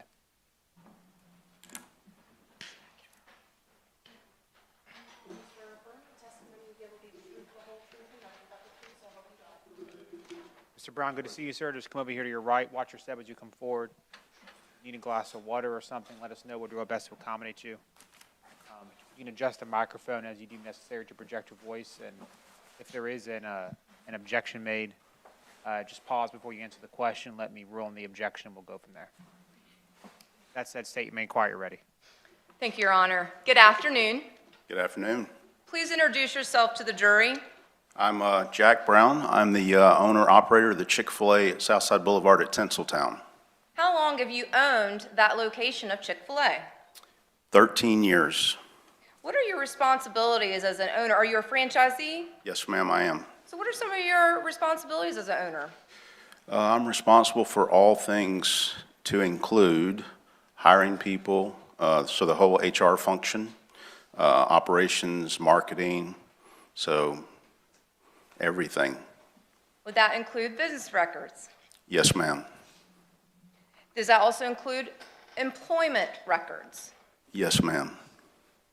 And are employment records kept in the normal course of business at Chick-fil-A? Yes, ma'am. And would those records include date of hire? Yes, ma'am. Would they include how much an employee made? Yes, ma'am. And if there was a date of separation, would that also be part of the records? Yes, ma'am. Would that include check disbursements? Yes, ma'am.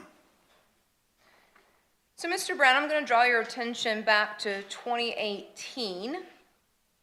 Is that a year that you particularly remember regarding your business there at Tinseltown at Chick-fil-A?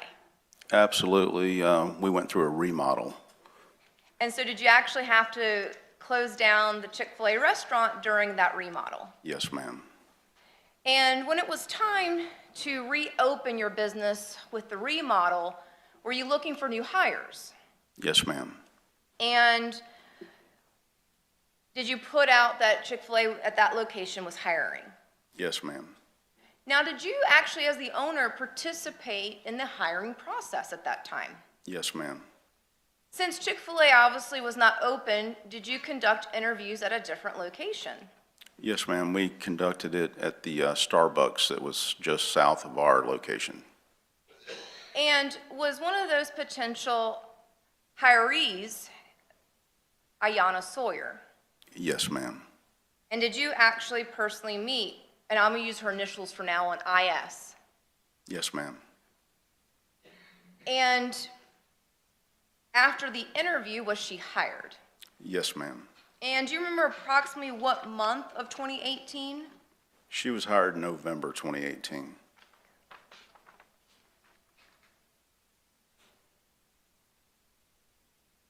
At some point, though, did you have to make the decision to separate with IS? Yes, ma'am. And when was that? It was in December. I believe it was the 6th of December. Now, did IS have some outstanding checks available? Yes, ma'am. She had 2. Back in 2018, what was the process of an employee to obtain a check? We would print the checks on Friday and put them in the safe, and they were available for pickup at 2 o'clock after we finished lunch. For the people who got checks, I'm sure there were some people who were on direct deposit, but being a relatively new employee, she would have gotten a check. And were those check amounts respectively $43.57 and $109.74? Yes, ma'am. And during that time frame of 2018 going into January of 2019, did IS ever pick up those 2 checks? No, ma'am. In fact, do Chick-fil-A's checks at that time frame, if they are not cashed within 60 days of issuance, do they become void? I believe that is the case. Now, at some point, was corporate contacted to reissue those checks? Yes, ma'am. And was that in January of 2020? Yes, ma'am. And were those checks sent to 7834 India Avenue? That address sounds correct. And as part of the business records, did you review who signed off of those checks to be cashed? I reviewed it recently and had Chick-fil-A corporate send me the endorsed copy of the check. And did it have part of the signature parent? Yes, ma'am. It had Iyana Sawyer on there, and then there was, in parentheses, deceased, and then there was another signature on there that said parent.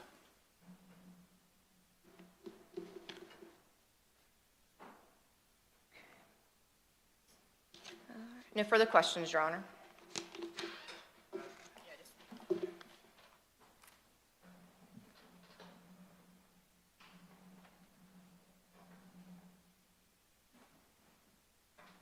All right, just a couple of questions for you, sir. Thank you for being here. Yes, ma'am. You said that December 6th of 2018 was the day that you separated with IS. Yes, ma'am. Okay, and so if she had worked up until that date, when would that first check been available? Has it been that next day, that Friday on the 7th? So she worked with us for 4 days, and she was in the middle of a payroll period. So we pay every 2 weeks on the Friday. So the payroll period ends on a Saturday night, the payroll is done on Monday, and then the checks are issued on Friday. So I don't know the specific date as far as the calendar goes. No, of course. So if if the 6th was a Thursday in the middle of the payroll period, it wouldn't have been available the 7th, which would have been a Friday. It would have been available that following Friday, which would have been the 14th. Okay. Is that accurate if that's the dates, if those dates are proper? Well, I don't want to say that they're accurate without actually looking at the calendar to see when the check was done. Of course. But it's 2 weeks after, on the Saturday that it closes, it's 2 weeks from then. Okay. Even if you don't know the exact dates, and I can understand that, not having a calendar from 2018 in front of Right, you. right, It would have either been the 7th or the 14th because you get paid every 2 weeks. right. Get Is paid that every fair? 2 weeks. Yes, ma'am. All right, and so that time period for you, that she did not pick it up in that time period, either the 7th or the 14th. Right.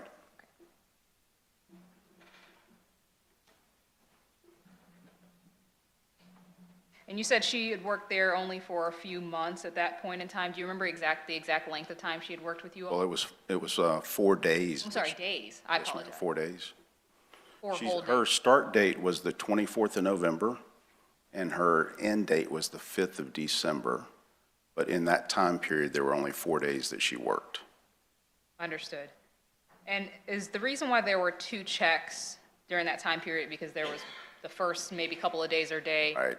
on one, sorry, I got to finish the question for the record. Okay. On one check period and then the other 3 dates or whatever on the following check period?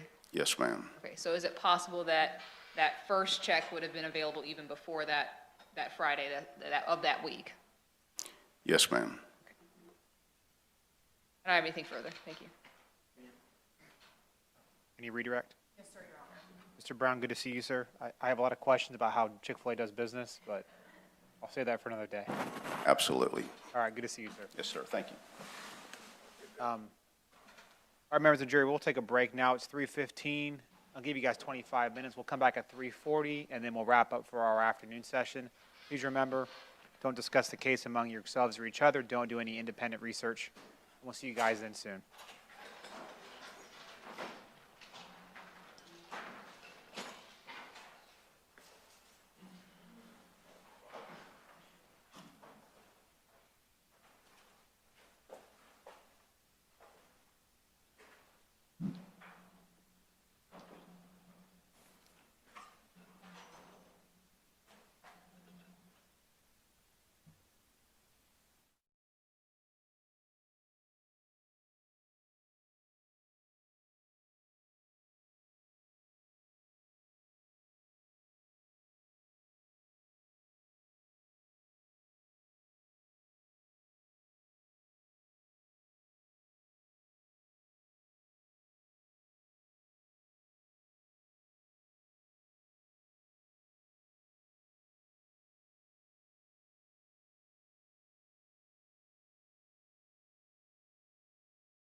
We're going to have some issues.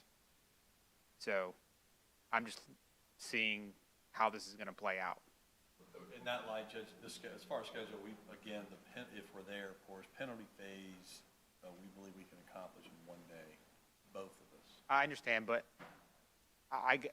with other jurors, I have to bring them back the next day. And so it's not as easy as starting immediately thereafter. I have to plan it out with other jurors. So I'm just seeing how this is going to play out because we've gotten through 6 and they're relatively short witnesses, and it's been 3/4 of the day. So we'll see what happens the rest of the day. We'll go from there. We'll have a better idea, of course, by tomorrow.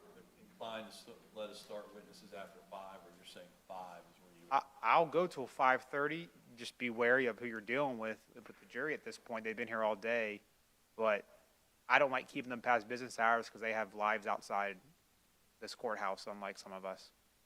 Yes, sir. So, all right, I'll see you guys back at, what did I say, 3:40? Yes, sir. See you back at 3:40. We have to do these two.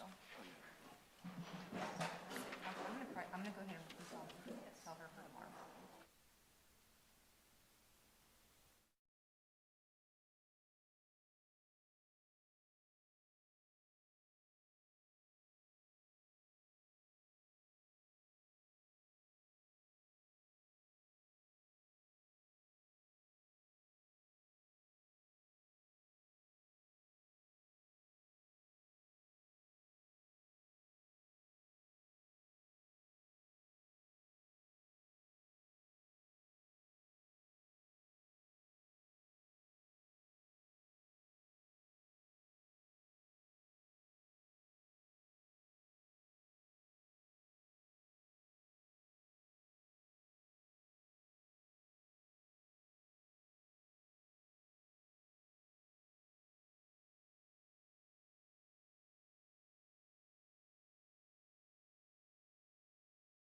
Mic check one, mic check two, mic check one.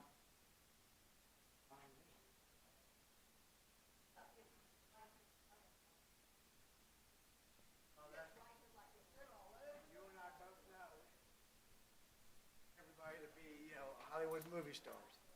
But he knows that it's low, but I'm this far away. How does that sound now? Bump it up some more. All right. Hang on.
Testing. Nobody sits this close. Testing 1, 2, 3. 2, 1, 2, 3, 4, 5.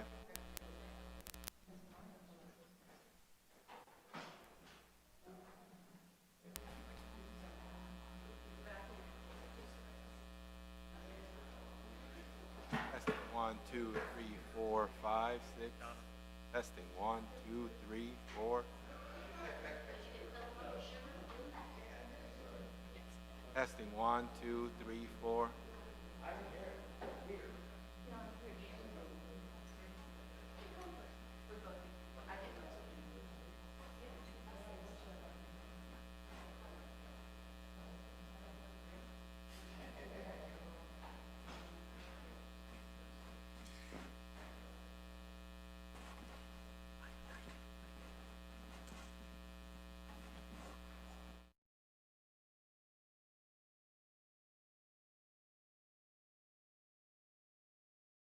That's much better, isn't it? All right, hit the mute up there so I can let them know.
go back on the record.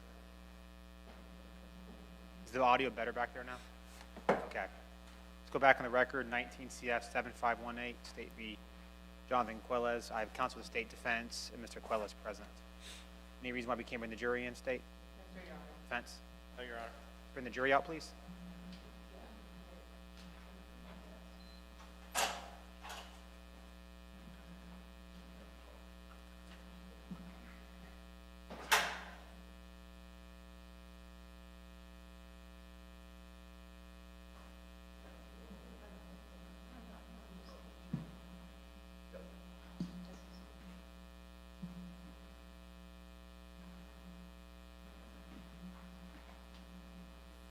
Is there a noise? Mike, there's a static noise up here. Yeah, there's feedback, Judge. You ordered the jurors to enter the court.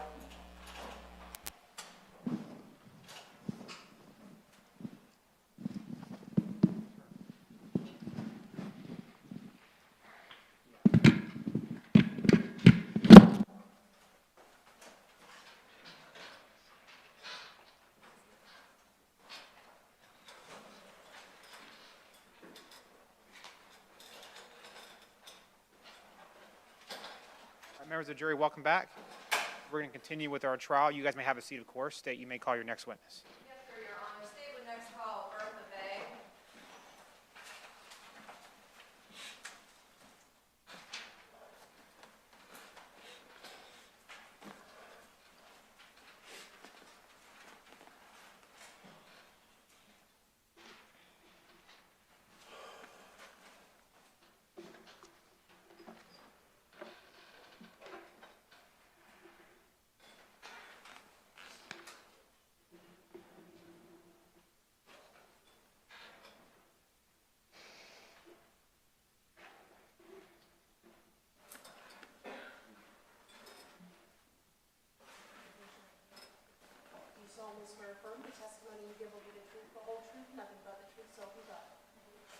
Ma'am, good afternoon to you.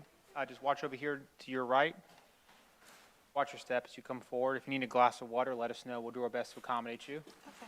I only ask if there's an objection made during your course of your testimony. Just pause for a second, let me rule on the objection, and then you may continue from there, okay? Yes, sir. And you can adjust the microphone as you do necessary. Okay. Ms. French, you may inquire, you're ready. Good afternoon. Good afternoon. Please introduce yourself to the jury. My name is Albertha V. And will you please spell your first and last name? Albertha for my first name. My last name is Vaye, V as in victory, Aye. Thank you, ma'am. And where do you generally live? Jacksonville, Florida. And how long have you lived here in the area? My entire life. And how old are you? 20. What do you do for a living? I work for Duval County Public Schools. Are you a recent high school graduate? No, ma'am. When did you graduate? 2021. Okay, so about 2 years ago or 2.5 years ago? Yes, ma'am. And what high school did you graduate from? Sandalwood High School. And where did you go to middle school? Arlington Middle School. Did you go all 3 years there at Arlington Middle School? Yes, ma'am. And did you get to know someone in particular that became one of your best friends at Arlington Middle School? Yes, ma'am. And who was that? Iyana Sawyer. And did you all have classes together in middle school at some point? Yes, ma'am. And was it an instant friendship? Yes, ma'am. How of the two of you, did y'all go to the same high school? No, we did not go to the same high school. And did she go to Terry Parker? Yes, ma'am. However, even though the two of you no longer went to the same school, did you maintain that best friend relationship? Yes, ma'am. And how would the two of you communicate? Through social media or texting. Would that include Snapchat? Yes, ma'am. What about Instagram? Yes, ma'am. And I think maybe earlier on, was there a different app the two of you would use? Yes, ma'am. And what was that? Kick? That's something more kind of in the past? Yes, ma'am. How would you describe IS? Like, as a friend, Yes, how was she? kind, funny, just a joy to be around. Now, did IS and yourself have a small, close-knit group of friends? Yes, ma'am. And could you tell me who those other friends were? Haley Shempert and Marie Logan. And did you all meet in middle school or elementary school? We all met together in middle school.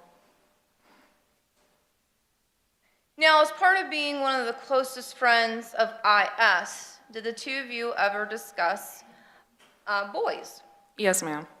And I say boys because I'm thinking about a time when you guys were younger, so. Yeah. Did you ever know during your friendship for IS to have a boyfriend? Yes, ma'am. And what was his name? That IS told you. Jose? Did you ever meet this person, Jose? No, ma'am. Did this person, Jose, go to Terry Parker High School? Not to my knowledge. What about Sandalwood High School? Not to my knowledge. And I think, did you ever meet Jose? No, ma'am. Did you ever see a picture of Jose? No, ma'am. Was Jose ever described to you in physicality? Yes, ma'am. And what was that? He was described as looking like he was mixed and being Hispanic with dark hair. Did you know how old Jose was? Like early 20s. Did you know if Jose had children? Yes, ma'am.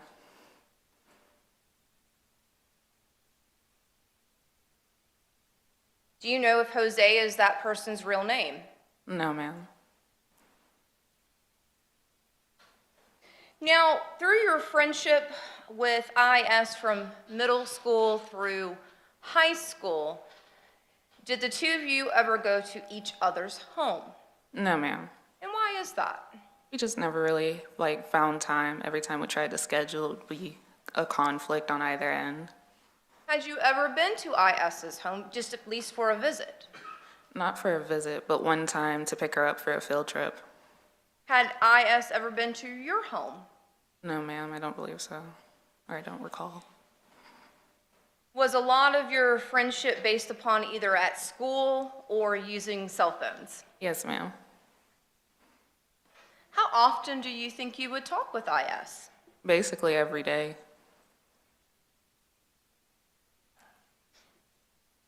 Now, besides this person, Jose, did IS ever discuss any other males? Yes, ma'am. And was that a person by the name of Kamar? Yes, ma'am. Was the relationship that IS had with Kamar the same as the Jose? Yes, ma'am, in a way. And what do you mean by in a way? Her relationship with Jose seemed a bit more intense, and her relationship with Kamar seemed more sexual.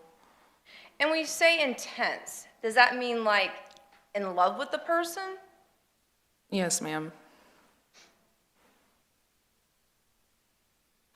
Do you recall the first time that IS had ever brought up the name Jose to you? Sometime around 9th grade year, I want to say. And what about the person by the name of Kamar? Somewhere around 9th or 10th grade. Now, had you ever met Kamar? No, ma'am. Had you ever seen a picture of Kamar? No, ma'am, I don't recall. Now, were you friends with IS's younger sister, SS? Not friends, but I knew her. And was that just a kind of acquaintance through IS? Yeah, it's kind of like she knew my brother, but they weren't friends. But your friendship was with IS? Yes, ma'am. And did you meet SS through IS? Yes, ma'am.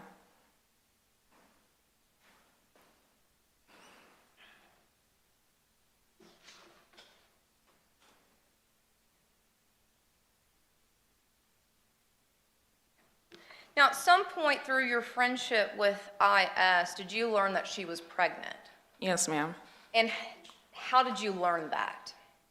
I learned she was pregnant sometime in 10th grade year. I can't remember the exact time frame. Somewhere around my birthday in November is like that, but I don't remember like the exact date. In fact, in November of 2018, did you celebrate a special birthday year? Yes, ma'am. That was my sweet 16.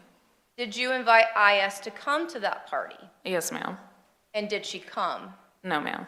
And is that about the time frame that you found out she was pregnant? Yes, ma'am. So would that have been the month before she left Terry Parker that day? Yes, ma'am. That was the month beforehand. Okay. So we're talking in 2018, just to be clear. Yeah. Okay. Don't want to assume anything, so thank you, ma'am. Through that conversation, I'm only going to ask specifically, did IS tell you who the father was? I don't recall her specifically saying who the father was. Did you ever ask? Yes. But you don't know what an answer was? Through that conversation around my birthday, no. If we talked about it beforehand or afterhand, I do remember her saying who the father was, just not during my birthday, if Oh, that okay. makes sense. Yeah. I'm sorry. Let me ask you, at some point in time, did IS tell you who the father was? Yes, ma'am. Okay, sorry for my vague question there. I'm sorry. No, it's okay. And who did she tell you? Jose.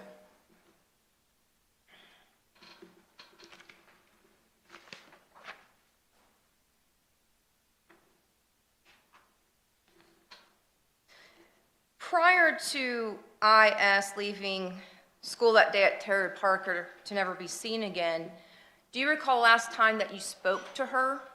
A few days before. And do you remember how you spoke to her and like in what type of communication method? Through social media.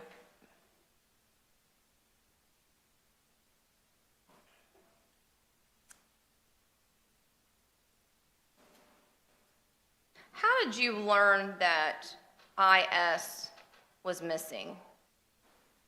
I got the text from her sister saying that she hadn't gotten on the bus that day. Did you try to reach out to IS? Yes, ma'am. Were you successful? No, ma'am. Did you help to try to find her? Yes, ma'am. Any luck?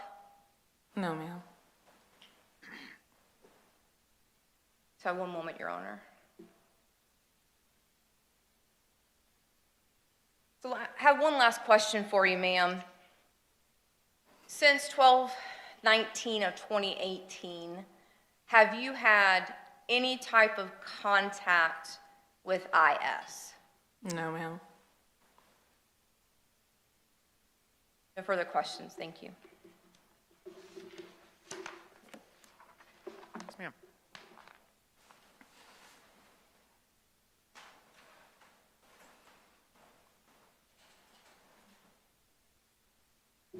Good afternoon, Ms. Bay. Good afternoon.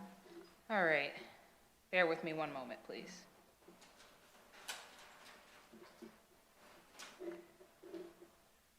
All right, to start out, if you could tell me, you talked about talking and conversating with IS. Did you use Snapchat with IS? Yes, ma'am. And did your other friends also use Snapchat to communicate? Yes, ma'am. Was that the most common app that you used to communicate with your friends or between your friends? At the time in like high school, we used Snapchat. In middle school, we used Kik. Okay.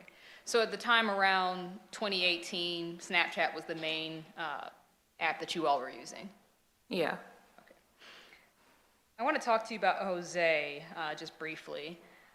You described Jose during direct examination as being mixed. Yes, ma'am. Do you mean by mixed that he was mixed with Hispanic origins and something else? Basically, or like kind of black and white or Hispanic and black, but mixed with something. Okay, understood. And that description, that's the description that you got from IS, correct? Yes, ma'am. Okay. And did she describe that person to you when you all were in the 9th grade? I believe so. So I want to ask you a little bit about him. Do you recall her telling you his exact age? I believe so. I recall her saying he was like 20 or 21. All right. And I know you said on direct you had never met him, you never saw a picture of him or anything like that. No, ma'am, I never saw him. Did you ever speak to him on the phone or message with him or anything like that? No, ma'am. And did IS at any point in time ever tell you that Jose was some sort of code name? I don't recall. Did you at that time believe Jose to be the real name of the person who she was in a relationship with? I want to say yes. I'm sorry, I don't really recall at the time. That's just the name that we used, so it's like 50-50, because, you know, sometimes, like, especially in middle school, you would use a code name for a boy that, like, you liked. So, I believe so. I'm sorry. That's okay. If you don't remember, you can tell me you don't I remember. don't recall. I'm sorry. No problem. As best you can remember, do you specifically remember ever saying this is a code name or anything like that? I don't recall. Okay, thank you so much. And as far as you know, she always did call this person that she was in a relationship with Jose. She never used any other name. Yes, ma'am. All right. You said that she told you that she was pregnant, right? Yes, ma'am. And she also told you that Jose was the father. Yes, ma'am. Did she ever mention anyone else she thought may be the father? No, ma'am. Okay. I know you talked about around your birthday and that being like November time period. Yes, ma'am. Okay. And this was around shortly before your birthday, shortly before IS went missing. Is that correct? Like my birthday was before she went missing? Correct. Yes, ma'am, it was. And just the month prior. Yes, ma'am. Do you recall having some conversations with her where you weren't able to she wasn't able to come to your birthday party? Yes, ma'am. And was that because people had learned that she was pregnant and there was kind of a lot of drama going on and people upset about that? Yes, ma'am. All right.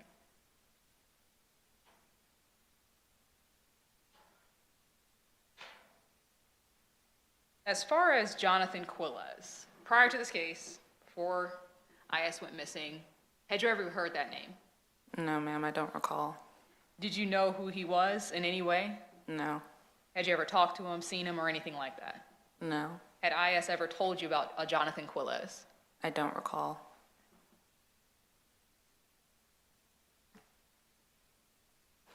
All right, to the day that IS actually went missing, you found out that day, later that day, that IS had not gotten on the bus and no one could find her.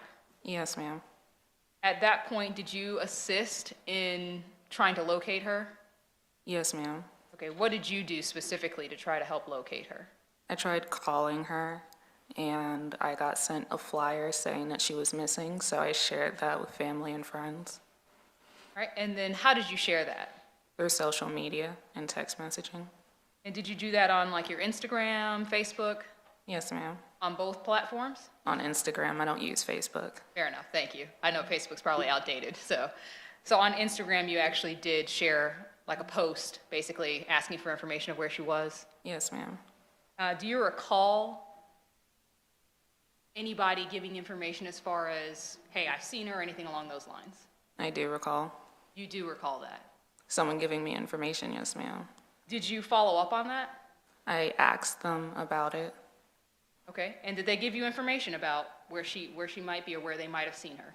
Yes, ma'am, they did. Do you recall what you did with that information that they provided you? Yes, ma'am. What did you do? I recall, I believe, telling her mom. I'm not 100% sure in my recollection, but I do remember telling an adult, probably either her mom or the police or both. About someone having seen her that day? Hearsay at this point regarding what someone else stated. Sustained.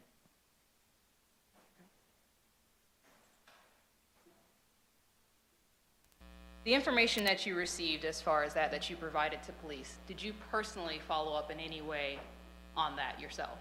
No, ma'am, I don't recall following up. And did you ever have any conversations or anything like that with anybody about that location of where she was seen? It's overruled. She's following up. It's not an out-of-court statement. Go ahead, counsel. Could you May I repeat answer? the question, please? Of course. Did you ever have any conversations with anybody following up with that afterwards? The person who said they saw her. You did in fact speak to them. This whole lot is supposed to be hearsay. Overruled. It's not an out-of-court statement she's on asking for. I did ask them where they saw her. Thank you. And they provided that information to you, correct? Yes, ma'am. All right. Outside of that, did you also communicate with IS's family about where she might be? Yes, ma'am. And did you specifically speak to SS, her younger sister? Yes, ma'am. Did you and SS kind of brainstorm where she might be? Not really brainstorm, no, ma'am. Okay, do you recall an individual that you were trying to locate named Brian or Brandon? Yes, ma'am. Okay, and was that a phone number? Was there a phone number attached to that person that you were trying to reach them on? Yes, ma'am. And did you actually call this Brian or Brandon person? I don't recall calling. Okay.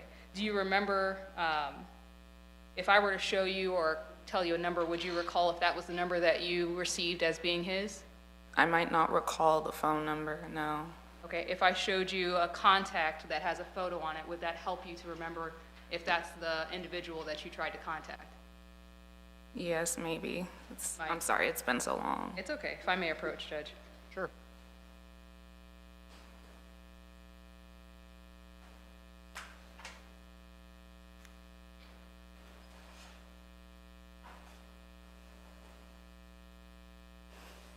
And I'm going to go back to the podium to ask the question. Okay.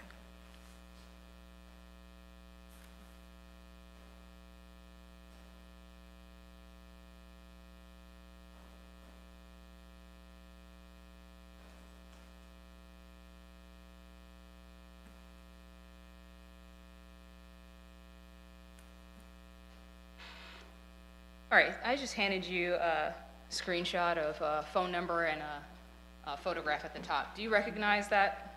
Yes, ma'am. All right, and what do you recognize it to be? I recognize this to be a screenshot that was shared when we were looking for Iyana. And how do you recognize that? I believe it was a phone number that was given to me, and then I tried looking for it or calling it, because at the time I had a Samsung, and like, you could do that.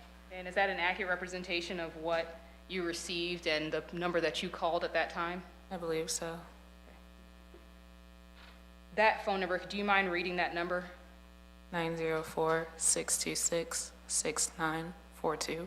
And the photograph of that person that's on that, do you recognize that to be this person, Brian or Brandon? No, ma'am, I never knew a Brian or Brandon. Okay, is that who you believe that person to be? Yes, ma'am. Okay, thank you so much. Your Honor, at this time, defense would move, I'm so sorry, I don't have it on, I can't recall the number they had. Any objection from the state?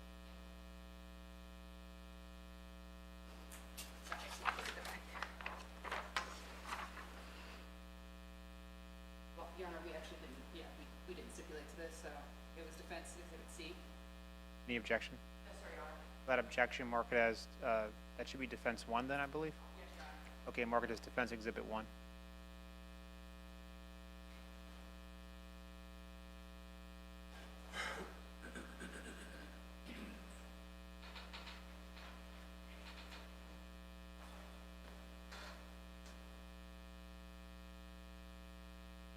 All right, after you tried to make contact with that phone number, did you speak about that with IS's family?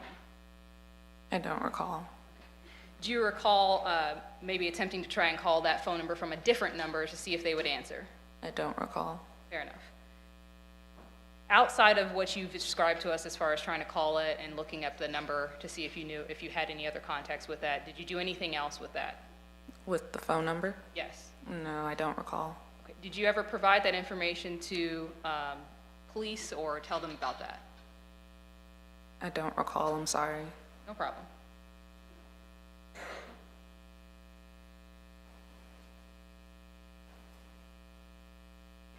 Now I want to talk to you about a little bit about IS and the conversations that you may have had prior to her going missing. Did you, were you aware of IS's plans to leave town with Jose or whoever? No, ma'am. Did you guys ever have any conversations about her running away with Jose? No, ma'am.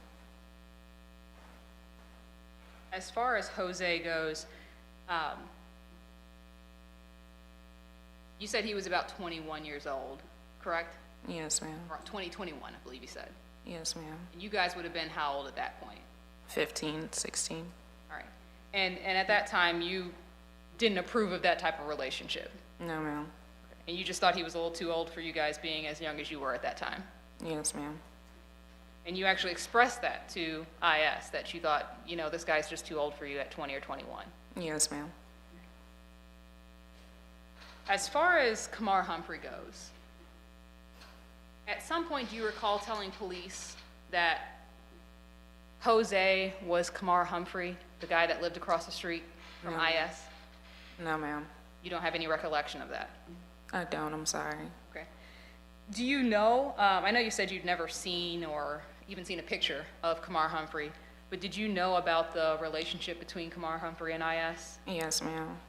And were you aware of the incident that occurred in late February, early March, that was reported to police? Yes, ma'am. And how did you become aware of that situation? Iyana told me. And did she tell you that her mom had called the police and reported this incident to them about what happened with her and Kamar? Yes, ma'am. Did you know IS to continue that relationship with Kamar Humphrey following that? No, ma'am. Do you know if they ended the relationship after that? I don't recall her saying they ended it. And as far as you know, that wasn't just a one-time thing. There was an ongoing relationship between them, whether it was just sexual or more. Were you aware of an ongoing relationship between them? I don't recall being aware of an ongoing relationship. So as far as you know, it was just that one time. I believe so.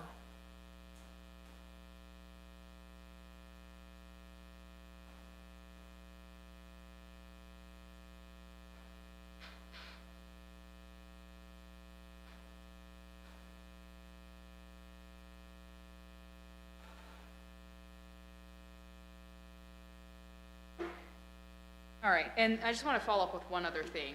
After IS went missing, do you recall telling SS to tell her mom about Jose?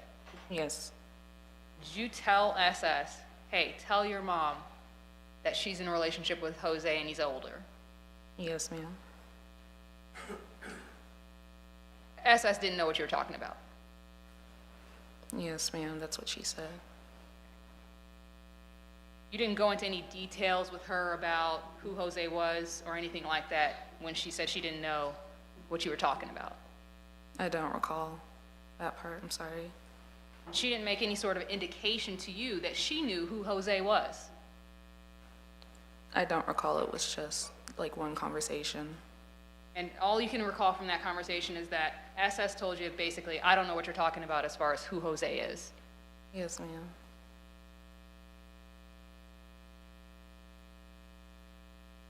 All right, just a moment, please.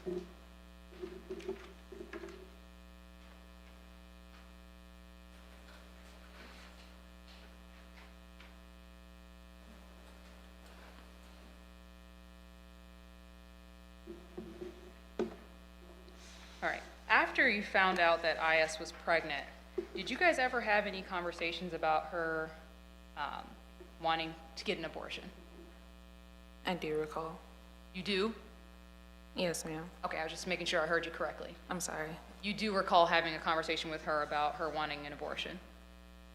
I do recall having a conversation about her getting one. Wanting one was like not wanting, but like deciding about it. Okay, did she talk to you about asking for money from her grandmother for that? I don't recall. Do you recall IS ever telling you that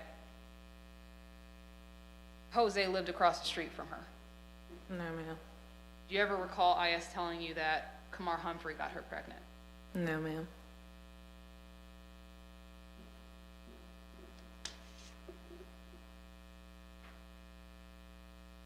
Nothing further. Any redirect? Ma'am, it's good to see you. Have a good rest of your day. State may call your next witness. State would next call Haley Shempert.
Shempert, good morning to you, ma'am. Good afternoon to you, ma'am. Just watch over here to your right. Watch your step.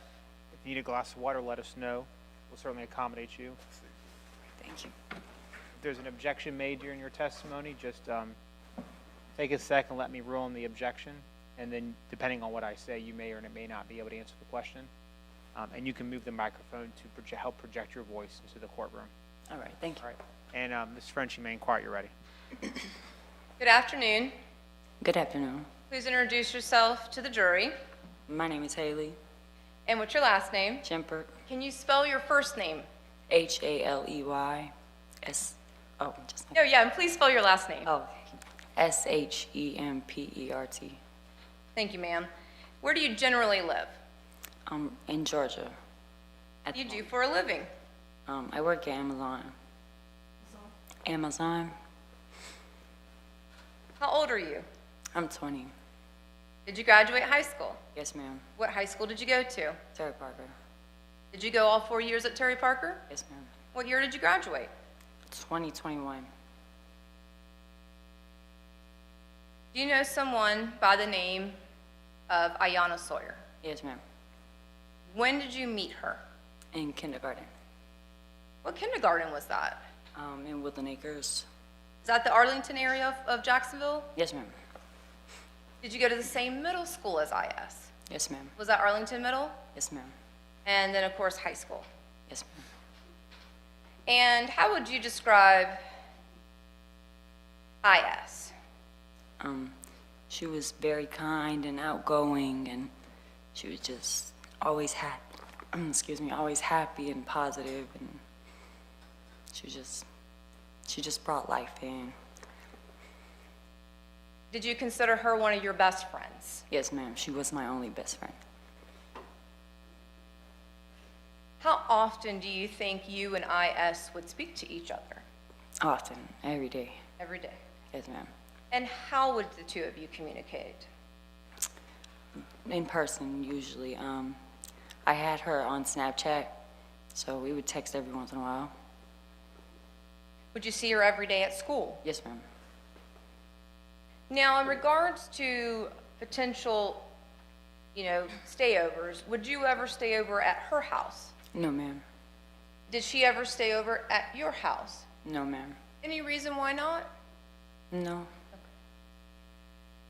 Did each of you just prefer to go back to your own home? Yeah. Okay.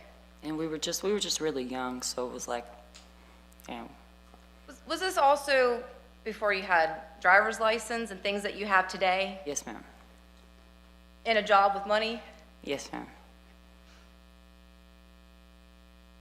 Now, through your friendship with IS, did the two of you ever discuss relationships with men, or at the time, males?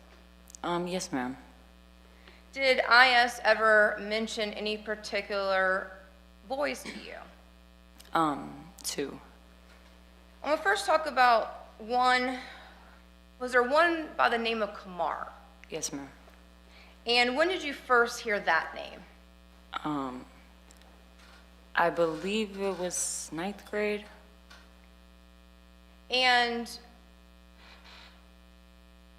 Did IS talk often to you about Kamar? Sort of. I mean, I wouldn't say it was often, but it wasn't like rare. Was it a long period of time that she would mention this person named Kamar? I would say a few months. Now, do you know Kamar? Personally, no, ma'am. Have you seen Kamar? Yes, ma'am. And do you know his last name? No, ma'am. And do you know what he looks like? It's been a while, but yes, ma'am. Do you know his race? Yes, ma'am. What is his race? He's black. Was he older than you in IS? Yes, ma'am. And how did you know who Kamar was?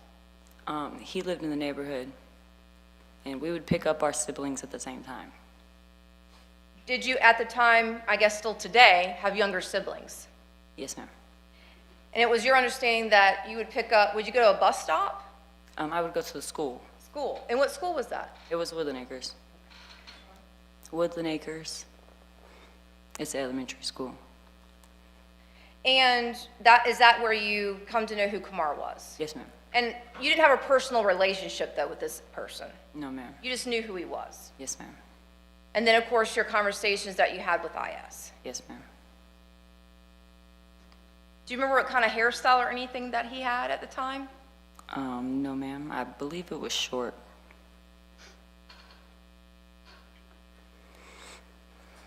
Did IS have feelings, romantic feelings for Kamar? I'm not sure. I believe so. Yes, ma'am. Overruled. You can answer the question now. If you have the personal knowledge of that. As far as I know, I believe so. Now, in regards to the other individual, what was that guy's name? Jose. When did you first hear IS bring up the name Jose? It was in 6th grade, I believe. Now, did you ever meet Jose? No, ma'am. Did you ever see a picture of Jose? No, ma'am. And was Jose a different person from Kamar? Yes, ma'am. Did IS ever describe Jose to you? Yes, ma'am. Can you tell us what that description was? That he was Hispanic and he had curly hair. Was he older? Yes, ma'am.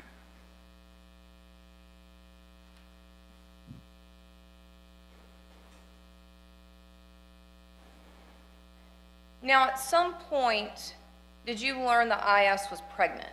Yes, ma'am. Do you recall approximately when you learned that? It was around 10th grade, but I'm not sure exactly when. Was it close in time to when she left Terry Parker that day, December 19th, 2018? It was before then. Okay. Did her family know that she was pregnant when she told you? No, ma'am. Did IS tell you who the father was of her baby? Yes, ma'am. Who? Jose. Do you recall the last time that you spoke to IS? December 19th. Would that have been that's the same day that we're here to talk about? Yes, ma'am. Were you at school that day? Yes, ma'am. Did you see IS at school that day? Yes, ma'am. Did you have lunch with her that day? Yes, ma'am. Now, did IS have anything with her beyond school books? Yes, ma'am. What did you see that she had? She had a bag. It was like a square bag, like a tote bag. And do you know what was in that bag? She said it was a body pillow.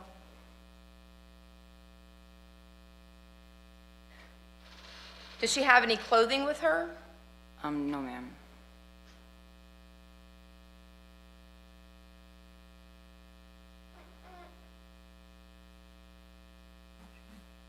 Now, did you ever get to know IS's Uncle John? No, ma'am. Did you ever hear that name before, Uncle John? Yes, ma'am. Did you ever speak to him? Not personally, no ma'am. What about on Snapchat or something? Not personally, no ma'am. Now, what is unique about Snapchat in regards to messages? They could be deleted. Do you have to actively go in and manually save something? Yes, ma'am. And what happens if you do not manually save that message? Then it's automatically erased. Can you also send pictures through Snapchat? Yes, ma'am. And if you do not manually save that picture, what will happen? It'll automatically erase.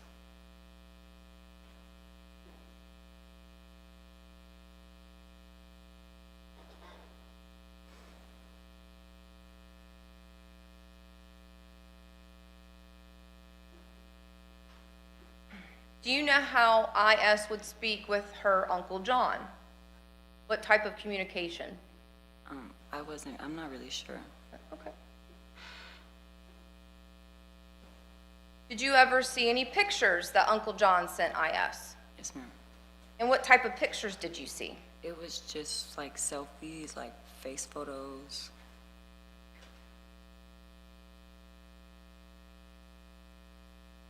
What did you think about that? At the time, I didn't think anything. Having a hard time hearing you. Can you just scoot forward? sorry. With the microphone? No, it's fine. It's natural. Just, you can scoot the chair up if you need to as well. That way you're not leaning forward.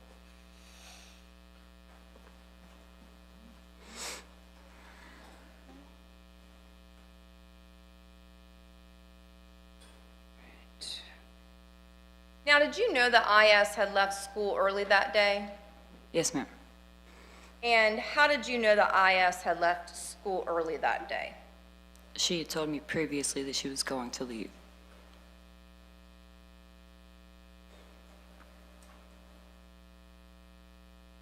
Do you know for how long she was planning to leave?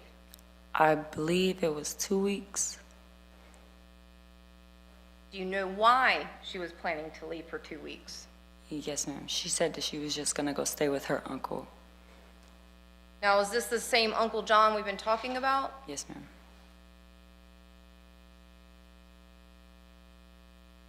Did you know what Uncle John drove? It was a red van, I believe. Now, on this date of 12/19/2018, did you see that red van? Yes, ma'am. And did you see that red van at Terry Parker High School? Yes, ma'am.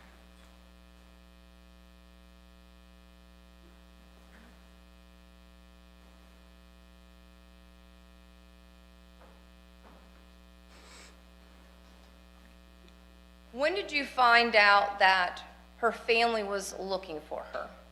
When the detective came to the house. Now, was that how long approximately after 12/19/2018?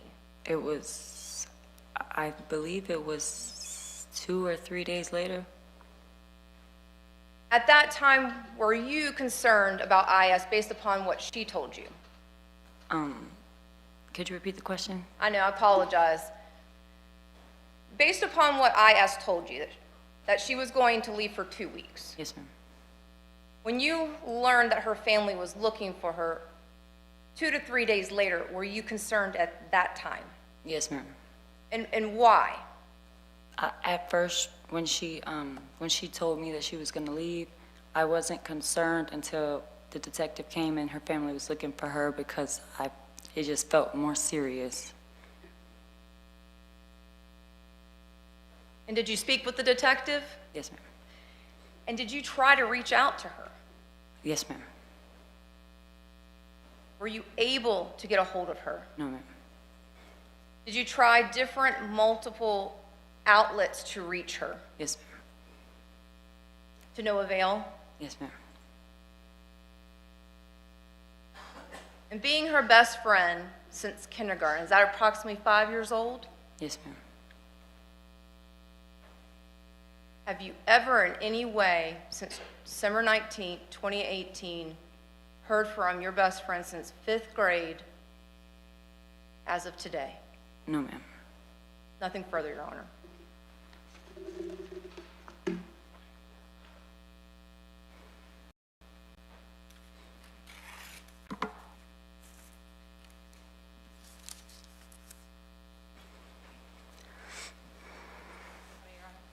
Yes, ma'am.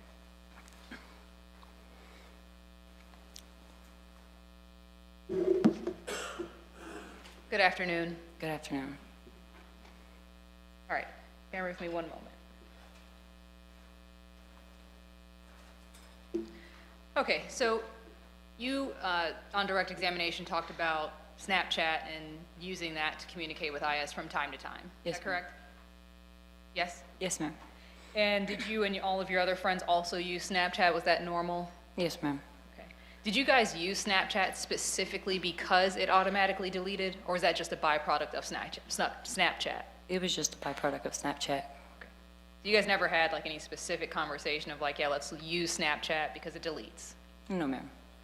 Did you ever hear her talking about using Snapchat specifically because it deletes? No, ma'am. All right, I want to talk to you about Jose. You said that Jose, you first heard of him maybe in the 6th grade. Yes, ma'am.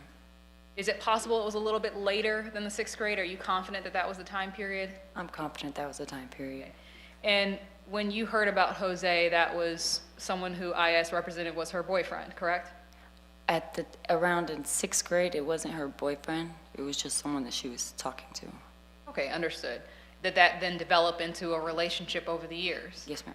Approximately when do you believe that that relationship turned from just talking into a relationship, like a boyfriend-girlfriend type of relationship?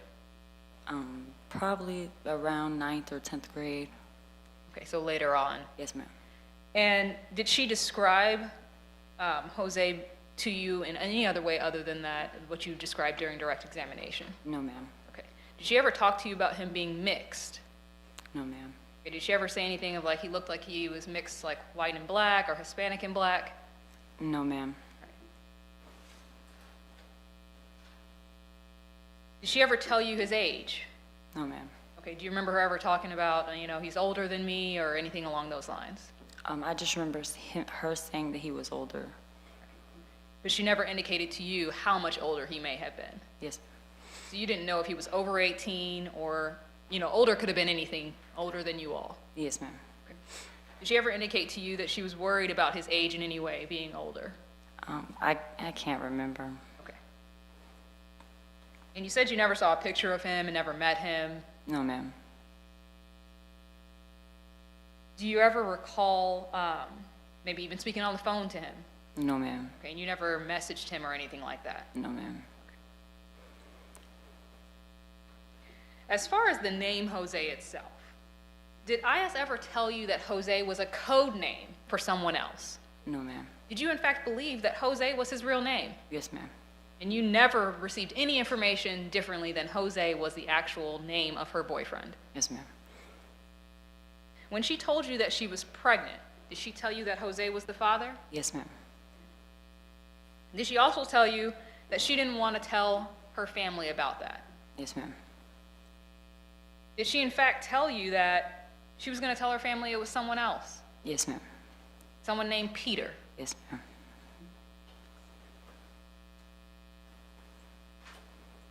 Did she at any time ever identify her Uncle John, as you knew him, as Jose?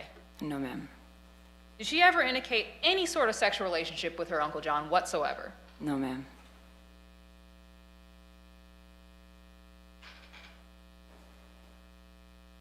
Let's talk about Kamar. You said that you first heard about Kamar in about the 9th grade. Yes, ma'am. And was that at that time, did you hear about him as having a sexual relationship with IS? Yes, ma'am. Okay. And that was in the 9th grade, so that would have been like 2017, correct? Yes, ma'am. Okay. And was that an ongoing relationship that went on? I can't remember how long it went on, but it wasn't a long time. Okay. And it wasn't just once? Yes, ma'am. Okay. It was several times over some, I believe you said a few months. Yes, ma'am. Okay. You all are really close. Yes, ma'am. We're really close. She confided in you. Yes, ma'am. And she would tell you the truth about situations, as far as you know. as far as I know.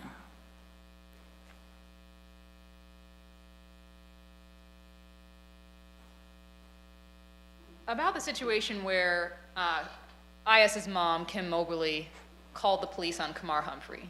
How did you hear about that? Iyana told me. Okay.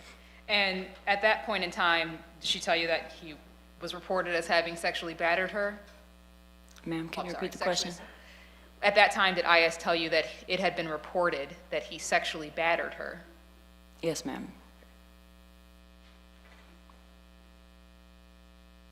And you said that you had seen Kamar because you guys would pick up your siblings from the same kind of bus stop. Yes, ma'am. You'd never really talked to him, though. You just kind of saw him in passing or from afar. Yes, ma'am. And you didn't know him, you didn't know his age, you didn't know anything about him. No, ma'am. I know you said that you might recognize him if you saw him again, but he was black, as far as you're aware. Yes, ma'am. You don't know if he was mixed in any way. No, ma'am. And as far as your memory goes, Jose and Kamar are different people. Those are not the same person. Yes, ma'am. Do you ever recall IS telling you that the next door neighbor was Jose? Ma'am, could you repeat the question? Do you ever recall IS telling you that the next door neighbor was Jose? No, ma'am. Okay.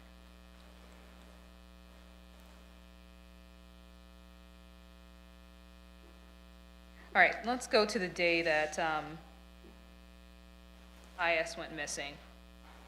You said that she had a bag with her, correct? Yes, ma'am. Did you ever actually see inside the bag? No. Okay, so you don't know what she had in there. No, ma'am. As far as you know, she said it was just a body pillow. Yes, ma'am. That was something she was using because just for comfort during the pregnancy. Yes, ma'am. Okay. You said she told you that she was going to go stay with her uncle for a couple of weeks. Yes, ma'am. Did she tell you why? Just to get away. And did she need to get away because she was having problems at home or what? Not that I'm aware of. Okay. She just needed a break and was going to go stay there for a couple of weeks. Yes, ma'am. And would have been over Christmas break? Yes, ma'am. All right. You said that as far as you know, she didn't have any clothing with her whatsoever. As far as I know, no, ma'am. Right. Did she ever talk to you about making plans to go and stay with her grandma in Georgia? No, ma'am. Okay. Did she ever mention anything about going up to see her grandma in Georgia at all after around the time she was pregnant? No, ma'am.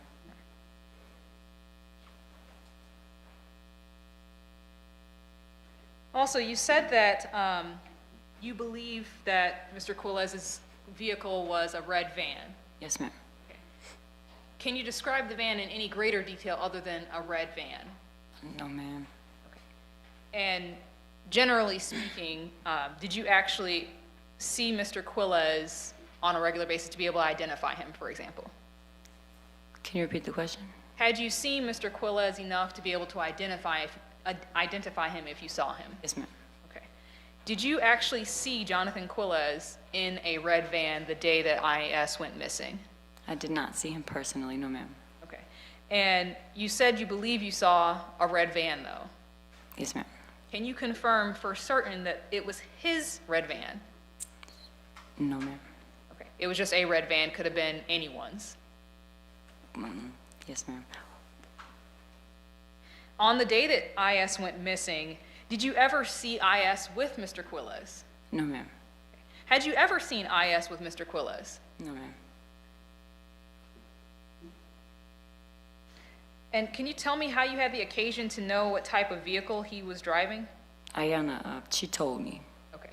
So outside of being told that he had a red van, you had never seen it yourself before that? No, ma'am.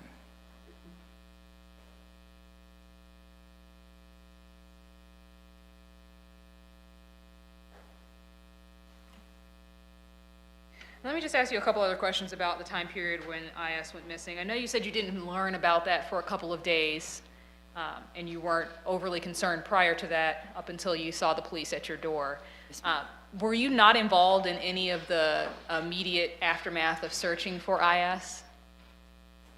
Could you explain that? Sure. Did you help post flyers or things like that in the day or two after if you hadn't learned of it till later? No, ma'am. Okay. So no one called you and said, hey, have you seen IS? Do you know where she is? No, ma'am. Okay. It wasn't until police actually came to your door that you actually found out at that point that she was even missing? Yes, ma'am. At that time, once you did find out, did you assist in any way in trying to get the word out of where she might be? Yes, ma'am. Okay, did you inform police at that point in time that IS had confided in you that she was going to go stay with her uncle? Yes, ma'am. Okay, and did police follow up with them, as far as you know? As far as I know.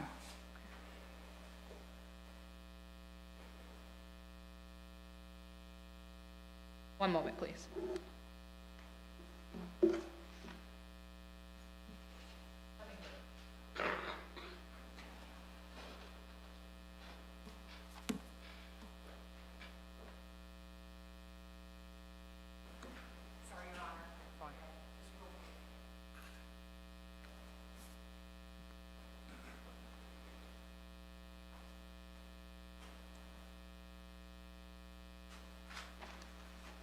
Hello again, ma'am. How you doing? Do you recall on December 19th, 2018, going to the office for anything at school? I can't remember. And do you recall stating that you had seen the defendant's red van that day? Can you repeat the question? Sure.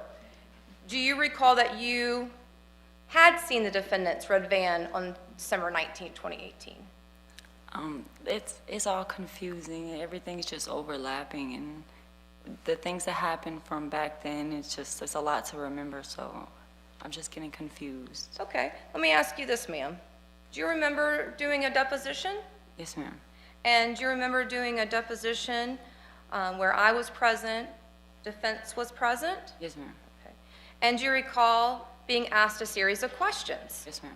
Do you recall being asked about the red van? Yes, ma'am. With looking at your testimony in regard to the red van, help refresh your recollection. What do you mean? Meaning, by reading what you previously said, would that help potentially refreshing your memory? Yes, ma'am. And for record purposes,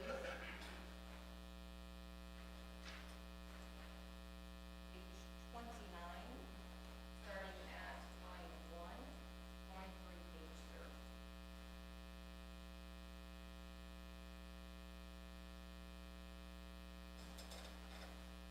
And just please read to yourself, All right. page 29 and 30.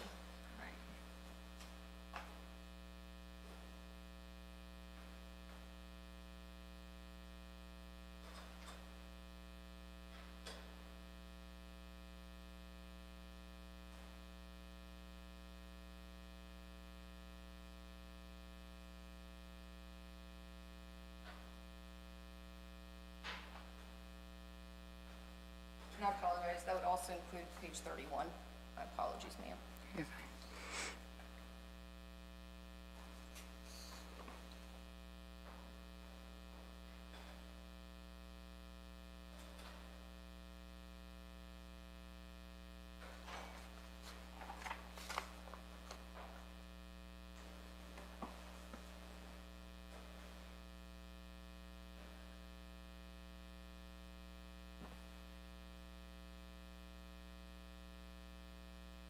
Did that help with your memory? Yes, ma'am.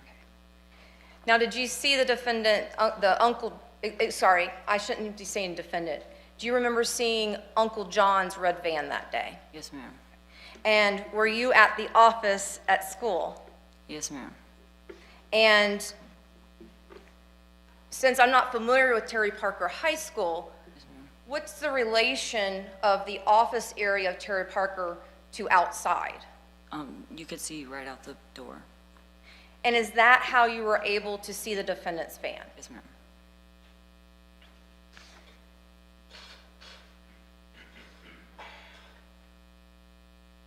And did you recognize that red van because you had seen it before? Yes, ma'am. And is that because Uncle John had picked up IS from school before? Yes, ma'am.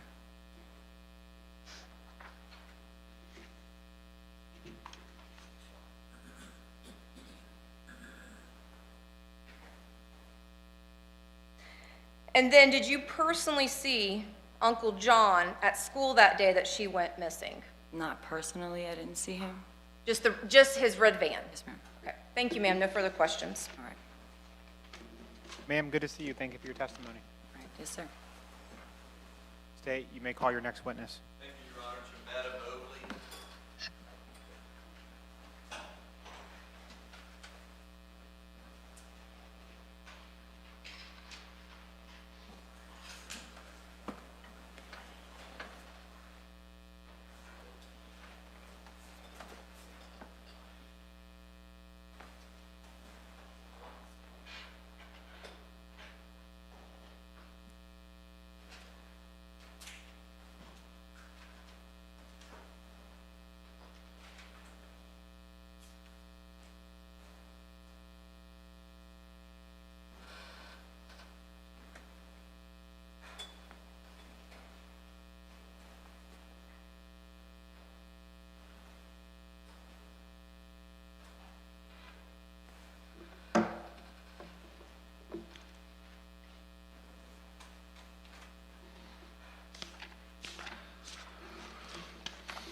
Ms. Mobley, good morning to you, ma'am. Just come over here to your right, and you can just watch your step as you come forward.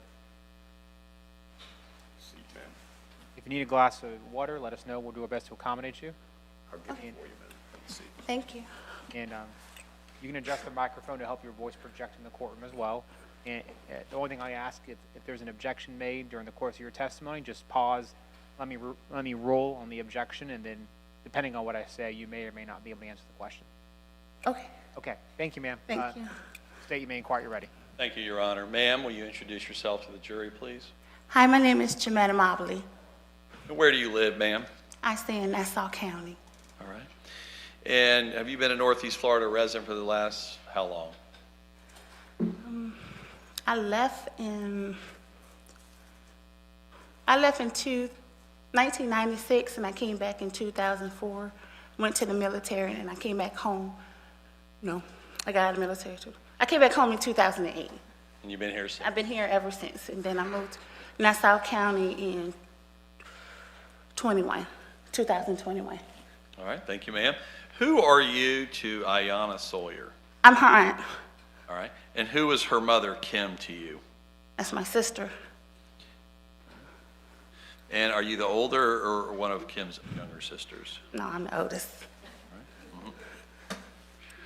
And who is Naomi Mobley to you? Naomi is the middle child. She's my sister as well. All right. Was at one point in time Naomi married to somebody by the name of Johnathan Quiles? Yes, You see him in the courtroom today. yes. Describe what he's wearing, please. A blue shirt, has glasses on, gray pants. Your Honor, may the record reflect she's identified the defendant. So reflected. Thank you, sir. Ma'am, I want to direct your attention specifically to December 19, 2018. Do you recall that day, ma'am? Yes. All right. Can you first tell our jury where you were? At home. Okay. And will you describe where your home is and specifically in relation to Terry Parker High School? I stayed in Arlington off of University Boulevard, and Terry Parker High School was maybe like 3 to 5 miles from where I live at that time. And that particular day was Kim at work? Yes. All right. Don't state what someone said, but were you called by Kim that afternoon? Yes. And did you learn that IS had gone missing? Yes. She said that she didn't get. You learned then she went missing, is that correct? Yes. Okay. Hold on a second. Did you have an objection? Did you move on, Mr. Skinner? No, just let her finish her answer, Your Honor. What was the question? It was, basically, Your Honor, I asked her, did she learn that IS went missing that day after speaking to her sister? Overruled. Thank you. But you can answer it, ma'am, just for our record. Yes, my sister called me and told me that. That's all. You don't have to say just the court. You can't say what someone else said. We're just asking you, did you learn that she went missing? I'll get it. I'm sorry. That's okay. That's all right. Now, why, or where did you chose to go once you learned she went missing that afternoon? I went to school And why is it that you chose to go directly to the school? because that's not something that IS would do. So she said, I can't say here. Right. Did you go straight to the school? I went straight to school. All right. And did you go there because you live close to the school? Yes, I wasn't working at that time, so All right. And was Kim at work that day? yes. All right. And what was so unusual about IS not getting on that bus that afternoon? That's something she wouldn't do. I mean, there's no reason why she wouldn't get on that bus. All right. When you got to Terry Parker High School, can you first tell us how far of a drive that was? About 3 to 5 miles, How long did it take you? about 10 minutes. Okay. And once you got there, will you give the jury an idea of what you did at the school grounds that afternoon? Once I got there, I started looking for my niece. All right. Can I say niece? You can't say what anybody else told you. My question is, did you Oh, go? can I say niece? Of course. Oh, yeah, I was started looking for my niece. Right. And I started looking around. There was officer there. I don't know if he was the truancy officer or whatever, but he had the police uniform on. And I was speaking to him because I was trying to see if anyone knew where my niece was. All right. And did you check around with other students? Did you walk the halls? I was asking everybody. Ma'am, did you Yes. look around the grounds on campus there? Yes, I was walking around asking kids if they seen my niece. All right. Well, did you ever find any sign of your niece? Absolutely not.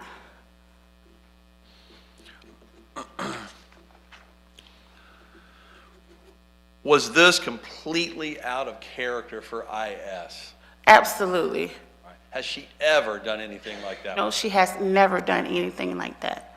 The girl go to school. Did you ever find any sign of her whereabouts whatsoever that afternoon at the school?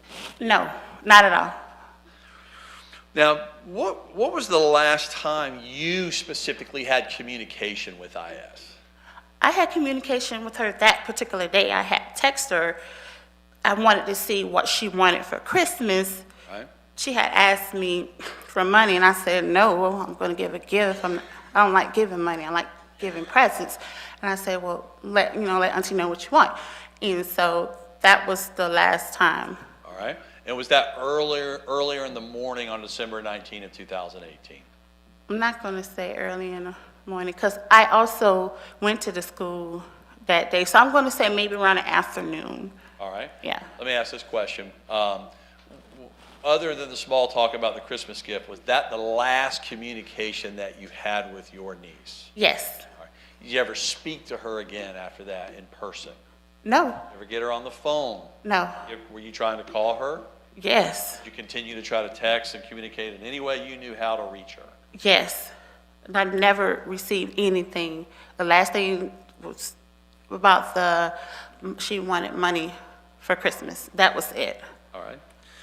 Now, in the days following that afternoon when you were up at the school, did you do anything else to help try to locate your niece? Yes, we were out there looking for her. We were going through the neighborhood. We were putting up flyers. We were trying to find my niece. We were riding around. We were trying to find her because, like I said, she did not go anywhere. She only went home, school, and then my sister Naomi's house. All right, I want to talk to you a little bit about that. When you say those are the only places you went, can you even give us an indication of what other places that she would have gone and visited? No, outside of that, she went to her dad's house, but she went to her dad's house, just home. I'm the mean auntie, so they didn't want to come to my house. And then to Naomi and Johnathan's house at that time. All right. So is your testimony that she would go to see her father, Willie Sawyer? Yes. All right. And she would either go there or stay home. Is that correct? Yes. Other than that, the only place that you're saying she went was the defendant's home with Naomi. Yes. Do you ever know her to go visit with her grandmother on her father's side in Georgia? Oh, yes. All right. Was that every summer she did that? She did that for the summer, yes. Thank you, ma'am. let me ask it this way. Where, if anywhere, can you tell us she has gone at any point in her life for a long period of time other than those 3 places you just told us? Has she gone anywhere?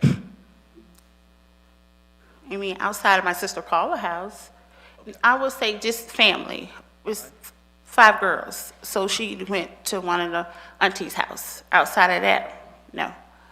All right, leading up to that December date, December 19th, ma'am, had you learned that IS was pregnant? Yes.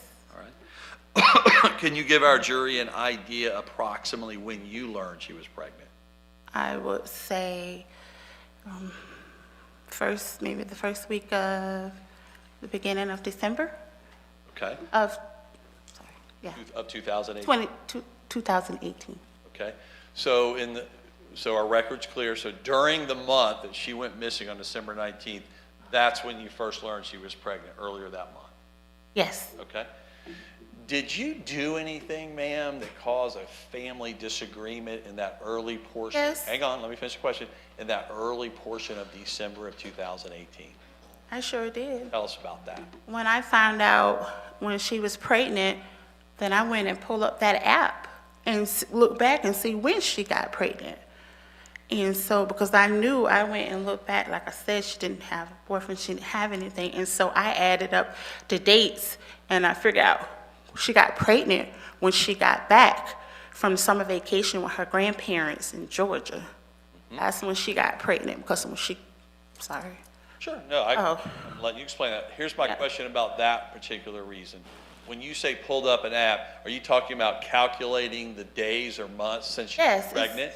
Yeah, you know, we all had those scares. And I went back and I calculated it back. And, because I know when she came back on that summer break, she was on her cycle.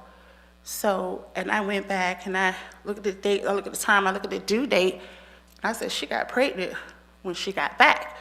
And I know it was on July 7th, because that was my mama's birthday, and we were all at the house for my mama's birthday. And so that's how I know the date. Did you know at the time period, looking back in July 7 of 2018, that she was staying over at the defendant's house? Yes, when she got back, she went over to the defendant's house, and she was there. S was there, and they stayed there. And I know when they left, because they came back on tax-free weekend.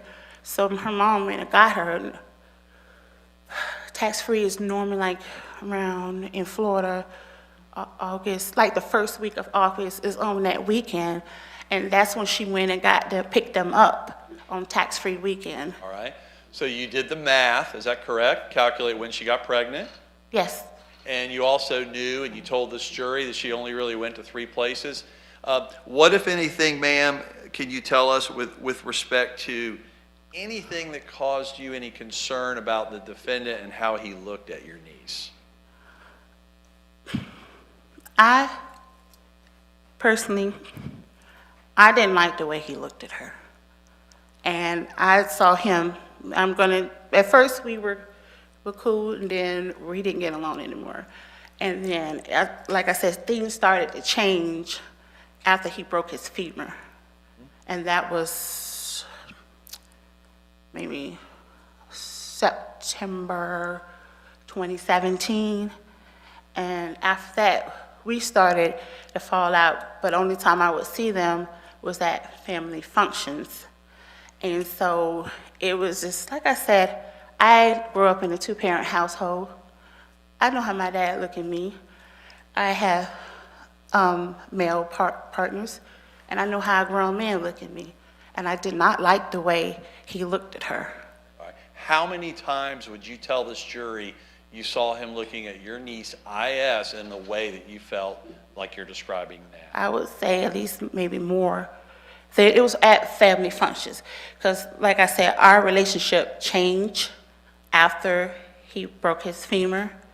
Our relationship changed, and then we stopped hanging. The only time we were really hanging together is when we had family functions, because we were always doing stuff, holidays, because we're a very close-knit family, and that's when I started noticing things. So it was mainly at family functions. I didn't go over the house outside of just wherever we're going to meet for a family function. All right? So you did the math, you told us.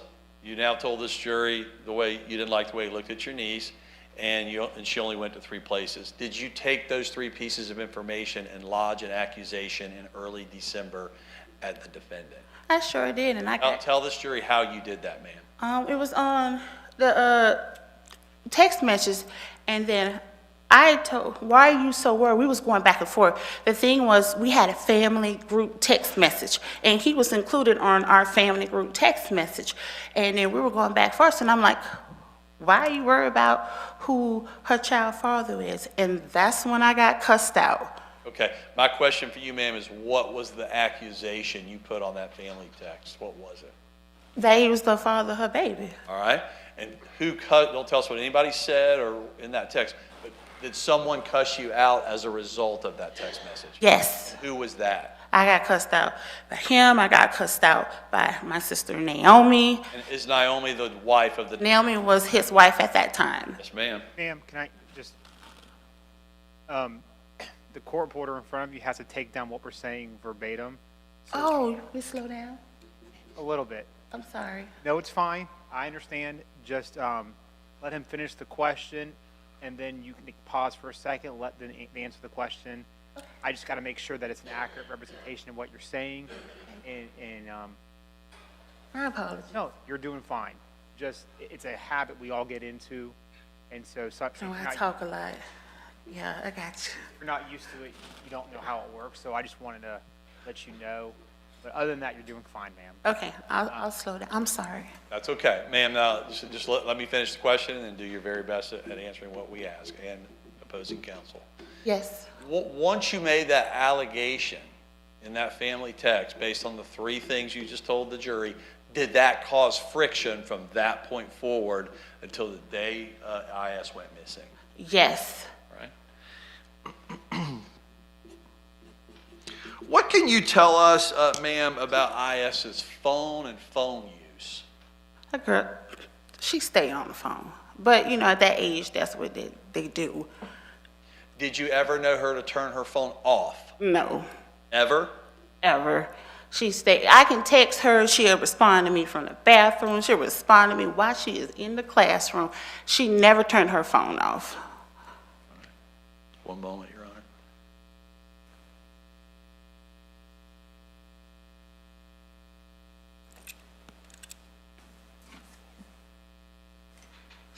Mr. Gray, do you want a glass of water? Yes. He'll help you out. Thank you. Ma'am, once December 19 of 2018 came and went, will you tell this jury if you ever heard IS's voice with your ears ever again? Excuse me. No, sir. Did you ever see her again? No, sir. That phone that she never turns off, did she ever contact you in any way whatsoever with her phone? No, sir. Text message? No, sir. Snapchat message? No, sir. Instagram? Nothing. Phone call? No, sir. Nothing. No contact whatsoever since that day? No contact whatsoever. Thank you. Your Honor, thank you. No further questions.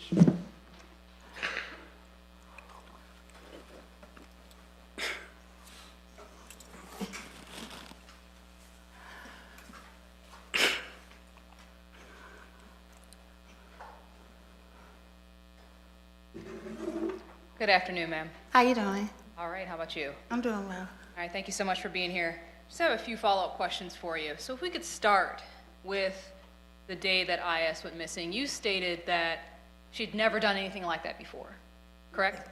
Correct. Is it to your understanding that she'd never missed the bus, not taken the bus home? Yes, that's my understanding. Okay. As far as how you found out, I know that you were called and you were one of the first people to go up to the school, correct? Yes. And you called police as well? It wasn't me. You weren't the one to call police? I wasn't the one to call the police. I actually was the one to sign the police report. Gotcha. So Yeah. even though you didn't call, you did interact with police? Yes, I did. I did interact with the police, yes. Do you know who called police? My sister, Margie. All right, thank you so much. And were you guys together at that time when she called? When she called, no, we weren't together. You just were at the scene when police arrived? Yes, And you gave the initial statement to police about the details about IS being missing? yes, Right. And you said that you searched and talked to people around the school itself? yes, And no one said that they had seen her or anything like that? correct. Did you call friends or other people who she may have been around that day? No, Other than just doing basically a canvas around the school, did you talk to anybody else that day about where she might be? I talked to a lot of kids, yes. It was a lot. And no kids specifically that you knew her to be friends with, just kids who were around? Yes. And so you couldn't tell us, I talked to Joe or whoever it is? Mostly, I didn't know. I was talking to anybody who would listen to me. Understood. Sorry. And no, that's fair. No, that's absolutely fair. As far as your relationship with Johnathan Quiles, Yes. you said that back in 2017, maybe early 2018, he broke his femur. It was 2017. 2017. Yeah. And you said that you guys kind of had a falling out, stopped hanging out at that point. Yes. Okay. You didn't like him. No, I did like him. We used to party all the time. I did like him, and like I said, until things changed. We used to have fun. We used to be at his house playing bongos. We had time. We was there. He had me on that crazy tire swing that fell and broke his femur, which I was scared to get on. And we did bonfires. So things change. But at first, yes, I did. So I wouldn't say that I didn't like him at first. Okay. Well, yeah, not at first, I understand that, but at some point when you guys had a falling out after that, you didn't mess with him at all after that? Only when we did like family functions. Just to go over there, no. Outside of those family functions, which I'm assuming would just be like holidays type of thing, is that fair? Holidays, just getting together for a barbecue. Yeah, outside of that, gatherings, family gatherings, no. How often would you say you guys would do those? Maybe once a month or less? I don't really want to say once a month. That often, or you think it was more often than that? I would say it wasn't that often. I'm not going to say more often. It wasn't more often than that. It was not monthly, it was less than that. I would say it was, it just depends on the month. But I'm not gonna say it was every month, because it wasn't. So some months could be different, it's just depending on what we were doing. Understood. After that fallout, you would agree you did not have any sort of relationship with him whatsoever? Just to go and speak to him, no. Only thing that we had is that family group text message. So everybody was on. When I say everybody, I mean all of my sisters, and he was on it as well. Okay. Well, Jonathan was on And that as well. you believe he was on that group text? No, I know he was on that group text. Outside of, did you guys have another group text where it was just the sisters? At their time, Naomi made sure that he was included on everything. After the fallout between you all, and I know you said you were seeing each other maybe less than, if you took the average, Yeah, 'cause less than once a month, did you guys ever have any sort of conversations during those occasional times you would see each other? No, I just sat back and I watched. I sat back and watched, and I just monitored. I'm very blunt, and I just sat back and I watched. Okay. So you didn't really have any interactions with him after he broke his femur? After that, you guys really didn't talk much? Even when you saw each other at family functions, you didn't really greeted. interact? I'm sorry, let me finish the question just. My apologies. No, you don't apologize. It's not a problem. I just want to make sure the record's clear. Yes. Even at those family functions where you would occasionally see him, you didn't interact with him? No. I did, it's rude not to say hello. I did say hello. That, just you go in there and you say hello. But outside of the holding conversation, no. Thank you. I know you said that on direct examination, you didn't like the way he looked at her. Yes. And you described that as, hey, I know what a man looks at a woman like, right? Yes. Okay. Outside of that, I just didn't like the way he looked at her. Did you ever actually see anything inappropriate between IS and Johnathan Quiles? Outside of his looks, no. Okay. Did you ever see any behavior between the two of them that would indicate that there was any sort of sexual relationship going on? The way he looked at her, my opinion, yes. Let me look at you. That's how he looked at her. Now I'm gonna look at you. How you doing, sir? He didn't look at her like a how you doing, sir. He looked at her like a man look at a woman. Okay. Outside of that, you never saw anything that would indicate any sort of sexual relationship between the two of them? No. Okay. And you were never confided in by IS or anybody else about there ever being any such sexual relationship between IS and Johnathan Quiles? We had our own, I didn't speak to IS, no. But, you know, me and my sisters had our own separate, yes. Okay. Outside of the accusations that you talked about that, you know, between your sisters and you, there was no other information that you ever received that there was a sexual relationship going on between IS and Johnathan Quiles, correct? Correct. Okay. You talked about the accusation itself. You said you were the one who made the accusation originally. Is that true? Yes. Okay. And you said that you did that when you found out that she was pregnant. Yes. Is it true that you actually made a similar type of accusation when the Kamar Humphrey situation occurred? I need you to be a little more specific. Okay, let me go back. Do you know who Kamar Humphrey is? I've never seen him before. I've heard of him, and I know that he used to stay across the street from my sister Kim. Have I ever seen him? Could I pick him out in the lineup? No. Okay. Are you aware of a sexual battery that Kamar Humphrey committed against IS? Yes. Okay. And were you aware of that at the time it happened? I went to the house, and I did speak to IS about that. And did she tell you that that's what happened? Yeah, we talked. Do you want to know what we talked about, or is No, that hearsay? No, I don't need you to tell me specifically. Okay, yeah. As far as that time period when Kamar Humphrey sexually battered IS, at that point in time, were there accusations of a sexual relationship made between IS and Johnathan Quiles?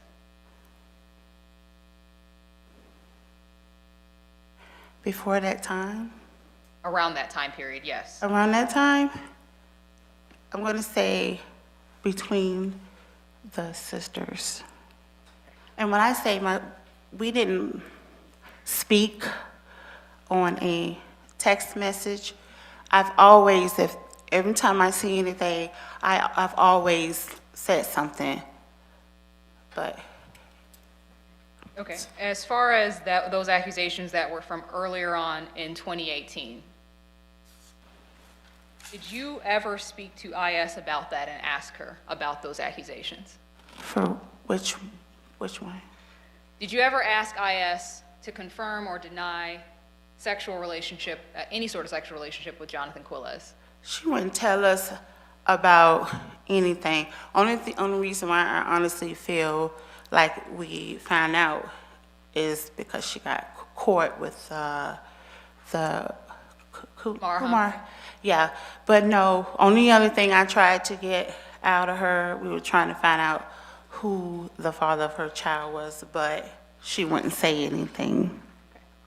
So I know that these accusations had been going on for some time back in early 2018, and then again when she got pregnant. At any point in time, did IS ever confirm a sexual relationship between herself and Johnathan Quiles? No. All right, let me ask you about where she would go, because that was stated multiple times. You named 3 places, originally, you named 3 places. You named Kimberly Mobley's house, her own house. Yes. You named Johnathan and Naomi's house. Yes. You said that she had stayed at her grandma's over the summer. Yes. Then later you said it's not just those 3 places, it's actually, you know, other family members too, because sometimes she stayed at Paula's house, correct? We would go over there. Would she go to Paula's house? Yes. Okay. So, and other family members' houses as well, she would go over to their homes as well. It's normally when we had functions, but for the most part, she was either home, like doing, like staying the night, stay at my house, the night at my house. No, I don't remember her staying the night at my sister's house. The only place that she stayed for an extended period of time was either at her house or Naomi and Jonathan's house at that time. Okay, or her grandmother in Georgia. Or her grandma, but that was for the summertime. Right, understood. As far as Kamar Humphrey, did you know that IS was going over to Kamar Humphrey's house? At first, no, I didn't. I found out about him after she got caught. After she got caught with him? Yes. Okay, got it. That's, outside of that, I wouldn't even know his name. Okay.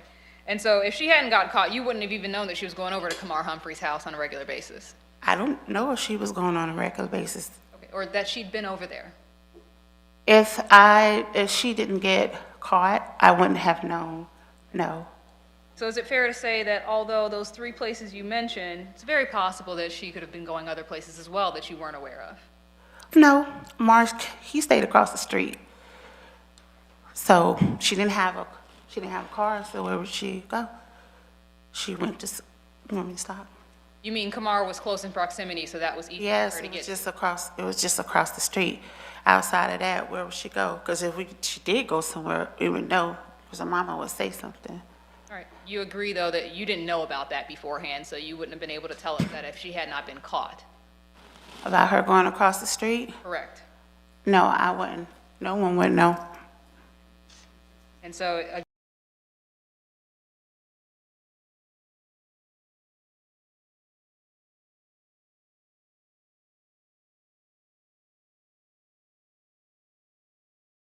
one moment.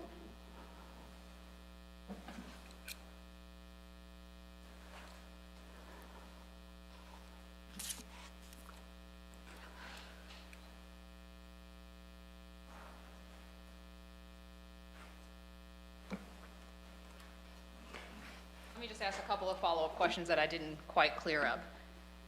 You talked about the accusations back when Kamar Humphrey, I'm sorry, do you need to get some water? I apologize. Let me give you a moment. He's just giving me a refill. I'm ready. Okay. If you want to take a sip, that's fine. Go right ahead. I don't want to stop you. I just swallowed the last one. Okay, thank you. All right, so let me go back and ask just a couple of follow-up questions to make sure I'm clear here. Back when the accusations came out that there was some sort of sexual relationship between IS and Johnathan Quiles, around the time Kamar Humphrey's situation happened, did you all interrogate or talk to IS about those allegations? About the allegations with IS with... And Johnathan Quiles? I don't recall. I'm sorry. No, that's fine. Did you interrogate or talk to IS again when you all found out that she was pregnant? Yes. Okay. At that point in time, did she ever confirm any sort of sexual relationship with Johnathan Quiles? Why was she? Did she ever confirm it? No, I mean, why would she? Did she deny it? When she didn't deny it, we didn't ask her directly. We asked her who her child's father was. That what we were asking her, and she would not say anything. So you don't have any memory of asking her specifically about that accusation of Johnathan Quiles being the father? I'm sorry, it's been so long ago. I don't want to say I may have, but I will say I'm not 100% sure, and I don't want to, I'm not 100% sure. Because at that time, emotions were high. She wouldn't tell us anything, and so we were just, she wouldn't tell us nothing. She wouldn't tell us. Do you recall her ever telling anybody, or you knowing that someone named Jose was the father? I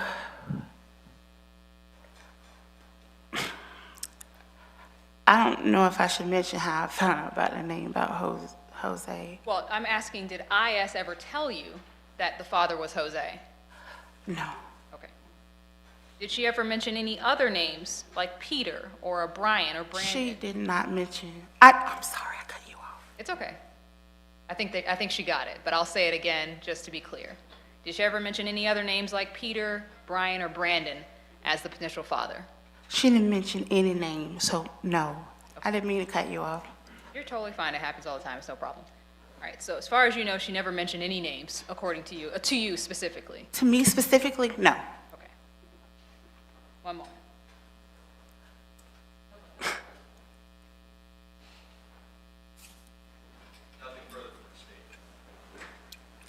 Ma'am, good to see you. Have a good rest of your day. Yes, ma'am, you can go. Thank you. Yes, ma'am. State, how long is your next witness?